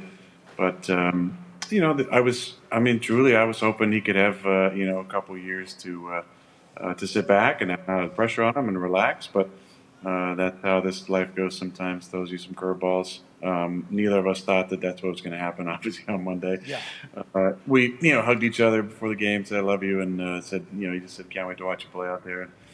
I was the one watching him play after the 4th play, but I'm excited for him. He's a great kid. Love him, pulling for him, be talking to him. Really looking forward to getting back there, once I can travel, just to be around the guys and to really get into the workout rehab phase, just to be around it. I miss, I miss the guys. I miss New York, New Jersey, the energy, the excitement, and we got a big one this week. Dallas obviously came off an incredible opening game where they hung a 40-piece and shut them out. I was looking forward to that just because, just the love that I shared with Mike last year, getting to see him at home, and then the fact that I've played pretty well in that stadium over the years. A lot of Creed, obviously. Yeah. Playoffs. There's a lot of fun ones on the early schedule. I was looking forward to playing against Pat in week 4 and going to Denver in week 5. There was a lot of things. So. Okay, are you thinking about maybe calling plays this year or no? There's a little bit of a conversation or a buzz like, hey, you know what? Maybe Aaron, after he's able to travel back to New Jersey, go ahead and put that headset on, just like you did in preseason, right? That's right. Yeah. Just like you did in preseason. Are you going to be involved at all, or what are you thinking there? Literally. Well, I think first to the safety level, we got to get ambulatory, which is going to happen pretty soon, and then just make sure that I'm safe. I would assume I won't be on the sidelines for a while, but never know if I can get a headset in whatever box I'm in, just to maybe throw some suggestions in there. Well, I love that. And Tone has a question about a suggestion allegedly that you made. Go ahead, Tone. Yeah, Aaron, obviously you've been traveling and going through surgery, so I'm not sure if you saw the story, but if you did, I assume you'd like to comment on it, that there might have been a kind of a disagreement on the tackles cutting in the quick pass game. and you not wanting them to potentially do that, and then you getting hurt on an instance where that happened. So I just wanted to kind of ask what your opinion was on that, and just kind of give you the floor on that whole situation. I don't know what story you're talking about. I haven't seen it. They said you don't like when the tackle's cut all the time. On the quick plays, you didn't like it. Didn't want it. You didn't want it. I don't like when David Bakhtiari used to try and cut because he wasn't very good at it. Okay. All right, I respect that. So this was the thing, though, because obviously you get hurt on that particular style of play where potentially supposed to come out quick, both tackles cut to get the hands down. You decide, you know what, I'm not going there, I'm going to go elsewhere. And then that would have been the first thing, basically, that we have heard that Aaron Rodgers has said and the Jets have not kind of done. So that's why it became a big story while you have been traveling across the country with a torn Achilles, getting into surgery. That has kind of gained some legs. You're saying you... Oh, no, I don't. I mean, if a guy can cut, that was always the thing with Dave, because Dave didn't really like cutting. He wasn't great at it. But no, I like cutting. I like cutting at the tackle. Okay, so I'm happy that we just decided to take this as a chance to take a shot at Dave Bakhtiari. Yeah, basically. You know what I mean? I do. We all are. Hey, he's been going to bat for you pretty heavily about the grass and the turf. Obviously. Oh, Dave, yeah, he's a Boulder guy. That's why Yeah, I was going to say he's a buff, yeah. Oh, really? Wow, he is. You probably didn't know that, did you? I knew that. Yeah, I know you did know that. We talked about it right before the show. I was we like, did. damn, we could have got Bakhtiari out here. This place would have won bananas. Yeah. But then all he would have chatted about is it grass over there on the Zotron or is it turf over there on the Zotron? That has obviously become... I think that's how he met his wife. He was doing the whole I'm big man on campus. You know, I'm 8 years out of college, you know, but I'm still big man on campus going to frat houses. That's where he met Frankie. You know? Well, hey, congrats to Love. Yeah, love. They found love in a beautiful place here. Yes, they did. In Boulder. Connor has a question for you, Aaron. Congrats on the sex, too. You had a kid. That's awesome. Man. Hell yeah. Wow. Did it. It's awesome. Connor has a question for you, Aaron. Yeah, Aaron, obviously as a Patriots fan, even I was gutted for you. I hate the Jets more than damn near anything in my entire life, but it really was a bummer to see you go down, and I was looking forward to Belichick versus yourself, and next year that's going to be awesome. But Garrett Wilson came out, and he kind of shared a little behind the scenes between you and him. After it happened, you told him, you know, sorry, kid. And that line itself feels like it's from a movie, and usually those movies do end in trophies, so you got to love that. But how were the conversations with Saleh and Hackett and, you know, even Sauce? Did you guys kind of have that moment at halftime as well, like Garrett Wilson, or is that something that happened later on? Well, a lot of people came in. I was sitting on the back table in the back training room. But honestly, I was pretty emotional. So some people kind of it hits differently. Like when Kabi walked in, I kind of lost it. And, you know, after everybody else came in, it's just kind of blubbering, some sort of thank you through the disappointment and the tears. So, but I'm thankful for the tears. It makes you feel like you're alive, and I care about it so much, and I care about what we were trying to establish and did establish, you know, chemistry-wise and culture-wise. I just care about it so much. It just hit me like a ton of bricks for 24 hours.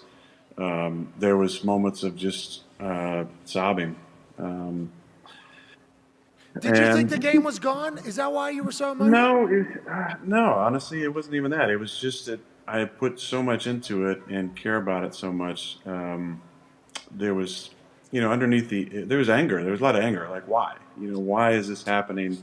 And underneath all that, it's just a sadness because you're gonna miss being out there with the guys. You miss the competition and the locker room and the field and the games and just everything that makes our sport so beautiful. So, but I'm thankful for those emotions and working through those. I felt like once I got to LA, kind of the sun started to rise a little bit, and birds started chirping, and started to see that there was some life starting to open up. So I'm thankful for Neil and his staff. He's got an incredible staff of doctors and nurses there that took great care of me, and he's just, you know, he's the best. So I'm thankful for that. Surgery was great, and I got a lot of great people helping me with rehab, and a lot of great people sending me ideas, and a lot of great people who went through the surgery encouraging me.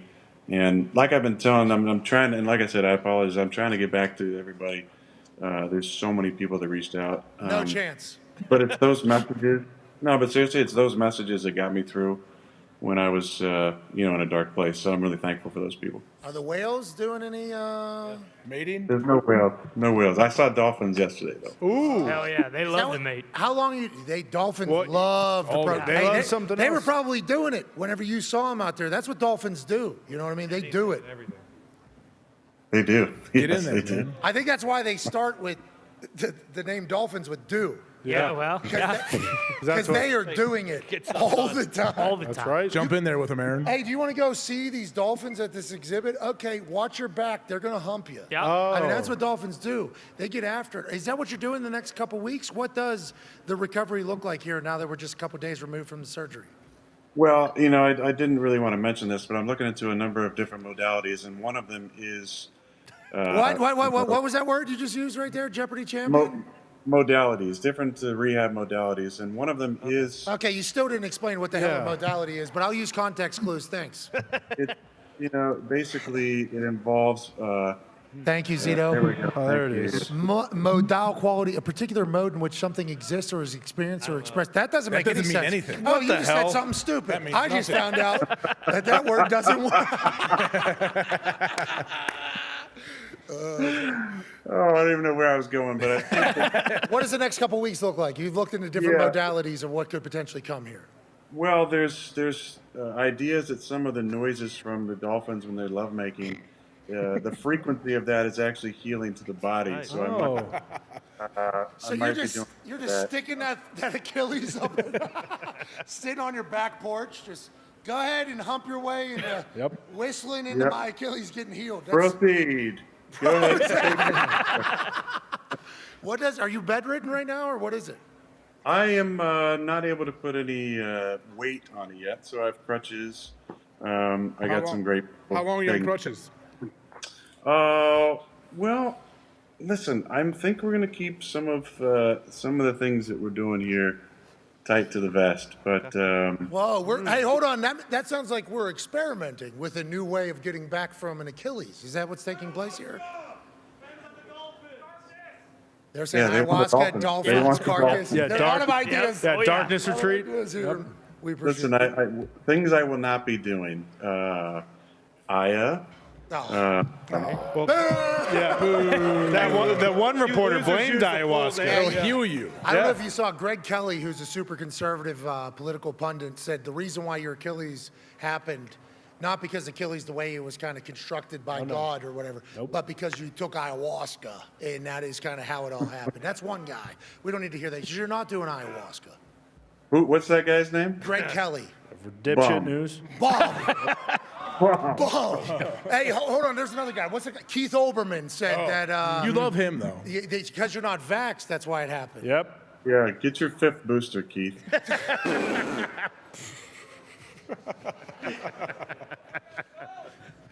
Anyways. Bum.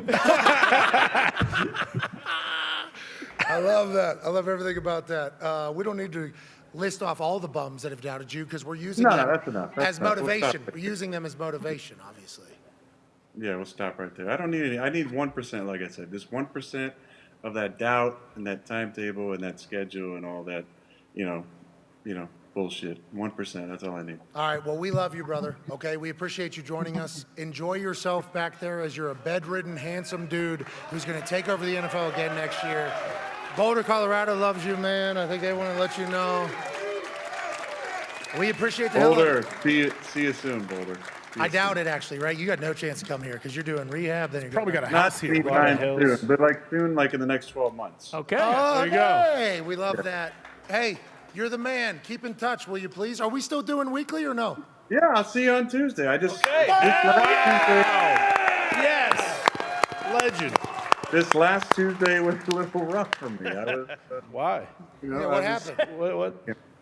But we got our boys going down to Dallas this weekend to get a big win, so excited about watching that. And you know what? Let me just say this. I can, speak to the fans a little bit. I'm a Colorado fan. I'm a big fan of. I'm a fan of what Deion's doing. I'm a fan of the fact that they must be doing something right. Like Salah said this, if there's a lot of crows pecking and a lot of people shit talking, you must be doing something right. And they shut up the team that was in the national championship in week 1, and then somebody said something in week 2, right? And they shut them up. And then somebody else just said something in week 3 now, and they're about to shut them up too. Yeah. Hold on, though. And Oregon. I'm happy you brought up a good point here, because you're one of these guys who's at the top of the top. You know, there's not a lot of humans that are up there whenever you talk about a different stratosphere of I don't want to say competition, but like competitive juices. You know, and you just said, I need all the doubters, give it to me. Feels like Shador here is one of those guys who is looking for reasons to get upset. He can't play. He's just he can't play, man. He played at Jackson State, but he can't play it. Big time college football, right? 510 yards week 1. Come on. Yeah. What are we talking about here? And the other kid that plays both ways, he's incredible too. Travis Hunter, he's a dog. Yeah. Hey, and they're like, Shador and Travis are much like the greats that we see at the top of their professions. Like, they love that shit too. Like, give it to us. We want to hear the doubters. We want to hear the people who don't think we'll be able to do it, just like you. I think if you were here this weekend, you get a chance to feel it too. Colorado's a football school. Like, it is a football school right now. I love it, because they only had 1 win last year, and it was against my alma mater. Oh, no. All right, we appreciate the hell out of you, buddy. Keep in touch. We'll see you on Tuesday. Ladies and gentlemen, Aaron Rodgers. Hell yeah, dude. Yeah, good spirits. Yeah. It's been a pretty good show today. Not bad. Pretty wild. You know, I'm like half bottle tequila deep. I was going to say that Terramana. I'm monoed up. Plenty of. Got a lot of mana coursing through my veins. We've drank a lot of tequila today. We've got a chance to experience these beautiful people of Colorado still hanging out. We've got a chance to talk to The Rock. Aaron clearly coming back next year. Or this year. Or this year. Is that what he was saying? How did you know to ask that? You and him have been talking about that. I have not talked Holding about out. Just be honest. Holding out per usual. He's big into like doing things that have never been done before, and so then how he was talking, I'm like, are you trying to come back this year? You know. And he didn't say no. So Greeny texted me. Of course. Hard as a rock. Was it a dong pick? Probably. Or just a solid question though. Just a regular If text. it was, ESPN HR. Not this one though. I'm FaceTiming him. I don't know if he typed this with a finger or with the tip of it. Yeah, the top his of it. mushroom stamping his phone. But hold on, Greeny, we're live. I have to tell you that legally because I work for your company now. But like, how do you feel, Greeny? You got to be pretty pumped up about what's happening there. Well, I got to tell you, let me try and find a little private spot here. I'm walking down the street. You're ruining the show, Greeny. Helicopter that thing, Greeny. Well, I just don't want to yell what I'm going to yell in front of all of these people. Yes. When Aaron Rodgers intimated that he might come back this year, I just about lost it. I mean, I literally just about lost it, and that's why I texted you what I texted you. I have no idea if that is earthly possible. But if he did, if he could somehow, it would be the most incredible thing that has ever happened, genuinely maybe in the history of the NFL. What did you text me, Greeny?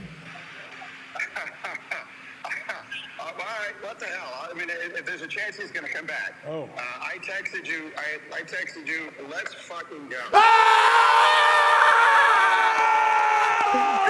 love you, Greeny. I love you, buddy. See you later. Wow. Big deal. Oh my God. Ladies and gentlemen, Mr. Rodgers just said the F word. That is what just happened right there. Whoa. He's jacked up. And you know, we've been saying since the beginning, and I'm kind of lumping myself in with you guys because I've drank too much Terramana today. What? But like the people that know, What? is there any whiskey in Colorado? What? How about a couple beers? What? No, but like I'm kind of lumping myself in with the people that know him because I feel like, you know, I've had a lot of conversations with the guy. Yes. I feel like I'm pretty observant. There was no way in fucking hell that was going to be the end of this entire thing. And there was people that were saying that he had no chance of coming back. He loves that, AJ. You're obviously much What did I closer. tell you from the jump? Yep. Yeah, exactly. You said the same exact thing. Like I said, if you're that good and you have that like competitive drive, there's no chance he's stopping. All right, let's run a no huddle. Let's go ahead and pick these games for this weekend, AJ. AJ won week 1, going 10-6. My boy Hawker. Wow, Hawker. Week Hawker. And we pushed, right? We pushed last night? Yeah, we pushed last night because we got it at 6. So congrats to the Vikings doing a backdoor push. Packers-Falcons. Packers favored by 1.5 on the road. That's flopping. That's flopping. But the Falcons are now the favorites. Okay, Falcons favored by 1.5 at home. That's crazy. You're bouncing back and forth. Yep. AJ Hawk, do you like Desmond Ridder, Artie Smith, Bijan Robinson and the boys? Or will Jordan Love in that team that is brand new continue to run?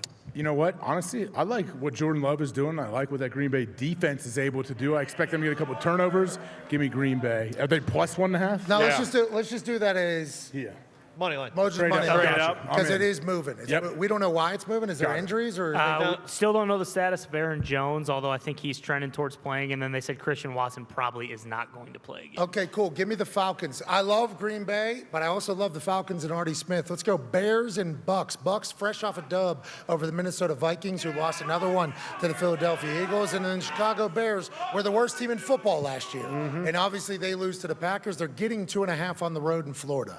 Man, I'm taking the Tampa Bay Bucks minus 2.5 here. I'm not exactly sure what the Bears are yet. Let's see if they figure it out. Me as well. Seahawks, Detroit Lions. Lions favored by 4.5 at home. Remember, CJGJ said, wear your ski mask. We're the villains, although nobody thinks they're actual villains. I don't know. I don't feel 100% confident about this, but I'm taking Seattle at plus 4.5 because I think Seattle's going to have some kind of weird bounce back game. Why are you booing me? Like, you guys care about Detroit. What are you talking about? Old AFC West battle. Yeah. You Okay, don't know. cool. Seattle plus 4.5. I'm taking them. I think they have a bounce back game. And ladies and gentlemen, I talked about it on First Take this morning. What Jared Goff and the Lions have done is not being respected enough. 4.5 is obviously a good amount of points, but give me the brand new Lions. Good. Raiders Bills 8.5 point spread for a Raiders team that got to win. Is that 8.5? 8.5. Yes, Yeah, you is. are reading that right. I believe Jacoby Myers is in concussion protocol. He had 2 touchdowns last week. Remember when you told a lie on ESPN? When was that? Well, you said Jacoby Myers died, and then they just rolled him back all on the field. Well, that's exactly what happened, and that's why he's probably not playing this weekend because his brain is mush just like mine. Yeah, but they didn't put him back on the field. Well, people would argue how many times he got dinged up last week. Okay, you were saying you guys didn't see what I saw. Sure. Yeah, bingo. Who do you like, Raiders or Bills? 8.5. Obviously, the Bills' first week, not good. 8.5 is a lot, especially for an NFL game, but give me the Raiders plus 8.5. You're supposed to pick the Raiders here, so I'm going to take the Bills. Okay, let's go. Chargers favored by 3 on the road against the Tennessee Titans. I know Tannehill did not have a spectacular day last week, but I'm going to take Tennessee at home plus 3. I will do the same exact thing, even though I just complimented the Chargers. If they were playing any other team, they probably would have won. Miami was just happened to be a buzzsaw. This is a Lombo pick as well. He likes Tennessee, if we go back to yesterday, what he said. Okay, I will take the Titans and Vrabel there. Let's go Ravens, Bengals, 3-point favorites at home. Joey Burrow, who did not look that great in game 1. I think I'm big on bounce back teams and bounce back games. So give me the Bengals minus 3. I think they figured it out a little bit. I concur. Give me the Colts, Texans. Colts getting a 1.5 on the road against C.J. Stroud, Will Anderson, D'Amico Ryans, and a brand new Texans. Texans minus 1.5. Yeah, you're stupid. Give me the Colts. Anthony Richardson's going to do his thing. Kansas City versus the Jacksonville Jaguars. Kansas City favored by 3.5 on the road. 0-1. Kansas City versus 1-0 Jacksonville Jaguars. Ty, is Travis Kelce trending towards playing this week? I believe so. Kansas City plus 3.5. Chris Jones also. Give me Kansas minus City. 3.5, I mean. Yeah, give me Kansas City minus 3.5. San Francisco 49ers favored by 7 against the Los Angeles Rams. That's a tough one. 7's a lot of points, but I don't care. San Francisco is unbelievable. Nick Bosa, I expect him to get multiple sacks this week. I loved the way Matthew Stafford spoke to that team after the game. I also loved the way San Francisco just went into Acrisure and beat the dog shit out of the Pittsburgh Steelers. Give me the San Francisco 49ers favored by a tud. New York Giants favored by 4.5 against the Arizona Cardinals, which is considered a dumpster fire by everybody. Yep. Yeah, it is. I'm taking Giants minus 4.5. I have to. Here. Real hero. Real hero. I'll do the same. Jets at the Cowboys. Cowboys favored by 9.5 without Aaron Rodgers. And obviously Aaron knows that they're going down there. Dallas absolutely curb stomped the New York Giants week 1 on prime time. The defense fed, the offense did their thing. Favored by almost 10 points in week 2 is bananas. Who do you like? I mean, I like the Cowboys to win this game by 9.5 with these. Both teams have solid defenses. Give me the Jets plus 9.5. I concur. I'm on your side there. 9.5 is a lot of points, even though I like the Cowboys to win the game. Commanders, Broncos. Ooh. The Denver Broncos are under the Sean Payton era, and if you listen to people that were talking earlier, Stephen A. Smith, Sean Payton didn't want to come to the Denver Broncos. No. Why not? He wanted to coach the Los Angeles Chargers. He hated these people. No. Absolutely hated them. No, not That's this Stephen guy. A. said. Commanders getting 3.5 on the road, a mile high. Who do you like? I got it. You know what? I wasn't really sure, and I saw old buddy back here, right here in this jersey, right here with the beard and the long hair. Give me Broncos minus 3.5. Nice. That's Bobby Boucher. Bobby Boucher in Louisiana. Bobby Boucher, of course. Is that the New Orleans Saints is what you're picking up? Because that is No, out I'm of picking Louisiana? that individual human right there. I know he's wearing a Bobby Boucher jersey, but I'm picking him. He's a Broncos fan, you assume. Give me the Commanders plus 3.5. Ooh. I think Broncos still win, but 3.5. It's a good number for the There's another dog. Boucher jersey right over there. You see that? Yeah. Oh, yeah. Big. What the fuck? Is that big here? Did he go to Colorado? I respect it. I like it a lot. Last game on Sunday, prime time. The red-hot Minnesota Dolphins who win the shootout against Los Angeles Chargers last week, taking on the New England Patriots, who are currently 0-1. Here we go. After a loss to the Philadelphia Eagles. Do you think Bill Belichick's got this thing to keep it within 3 at home in Foxborough? I do not. Give me the Minnesota Dolphins minus 3, Pat. Fuck you. I'll take the Minnesota Dolphins You guys. as well. What is that? What is fun with that? that, They Connor. look remarkable. Patriots defense look remarkable too. The Eagles Okay. just put 34 points on the board. They held them to 20. We'll pick both Monday Night Football games on Monday. We just went through the entire slate. And now, ladies and gentlemen, there's only one way to wrap up this glorious Feel Good Friday, September 15th. Come on, Hawk. 2023. AJ has not practiced one time today. Nope. He will shoot 4 shots. Each shot will represent one Colorado Buffalo student. If AJ Hawk makes the shot that represents one of the students, that particular student will receive free tuition for the rest of their stay through their senior year here at Colorado. Wow. First shot is for Lily Stevens, who's a junior in physiology. AJ Hawk, let it rip for tuition! Oh, right on it. Right online. Right online. She was a junior. Now, there's another ball over here if you need it. This second shot here is for Nick Miller. Nick Miller, who is a sophomore. A lot of years left. Wow. He's an aerospace engineer. Okay, we helping. need this guy. Yes. Tuition's Nick like Miller. $300,000. Nick Miller could get a free scholarship if AJ Hawk. Ladies and gentlemen, this third shot Nick Miller's crying. is for Sasha Lutzi, who's a junior majoring in psychology. She's going to be analyzing every human she meets as a profession. Will she analyze a shot that goes in for full scholarship? AJ Hawk in Boulder. Oh, man. Wow. AJ Hawk kind of hates women, huh? Not a psychology guy. Yeah, first and third. And hold on. The last shot here for this Feel Good Friday that has had Dwayne "The Rock" Johnson on it. Wide. Aaron Rodgers on it. Wide. Deion Sanders on it. Wide. Stephen A. Smith on it. Wide. An incredible group of Colorado Buffalo students have been here for 3 hours. Hell yeah. Will Ethan Mendelsberg, a junior who majors in business, be on full scholarship, as today is the day that he turns 21. Whoa. Birthday. Is it a happy birthday for Ethan, receiving a full scholarship? If AJ Sorry, one more Ethan. for the birthday guy. Okay. Yeah, One more you for get the 2 birthday. shots for the birthday. Hold on. We got to do a full setup again. I know, I got you. Ladies and gentlemen, this guy is the current president of Ohio. Yep. He has loved his time in Boulder, Colorado. What? If he drains this shot, a man named Ethan Mendelsberg, who turns 21 today, will be on full scholarship for his time through his senior year as a Colorado Buffalo. Happy birthday, Ethan. AJ Hawk says,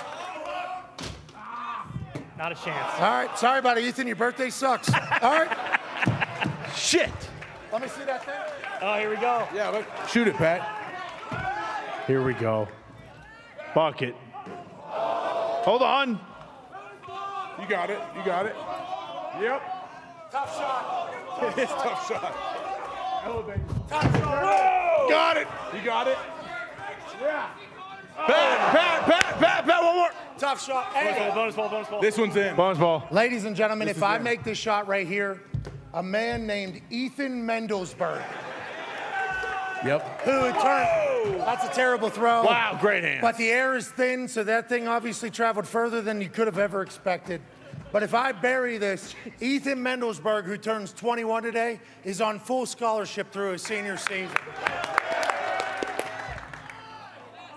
I thought that was in. Sorry, I almost just busted someone's Yeah, face. yeah. We're going to get out of here before we get sued. It's been a hell of a Friday. We appreciate you people so much. Yeah. Big thanks to The Rock. Big thanks to Coach Prime for the glasses. These things are sweet. I think they're Fresh. available right now, blenders. They got Prime right here on top of this thing. Big thanks to Mike. He's been working his ass off here all day, Hey, Mike. even though he almost killed somebody and got canceled earlier. Yeah, that's right. What a perfect week for the head coach of the other team to say he hates the sunglasses. Yeah. Prime has sunglasses available for sale right now. On deck. So they look sweet. You should buy them. And I hope you win every single bet. I hope you're nice to every human you encounter. I hope you have the greatest weekend of your entire life. And we can't thank you enough for allowing us to do this for a living. You're the greatest people on earth. Be a friend. Tell a friend something nice. It might change their life. See you on Monday. Goodbye.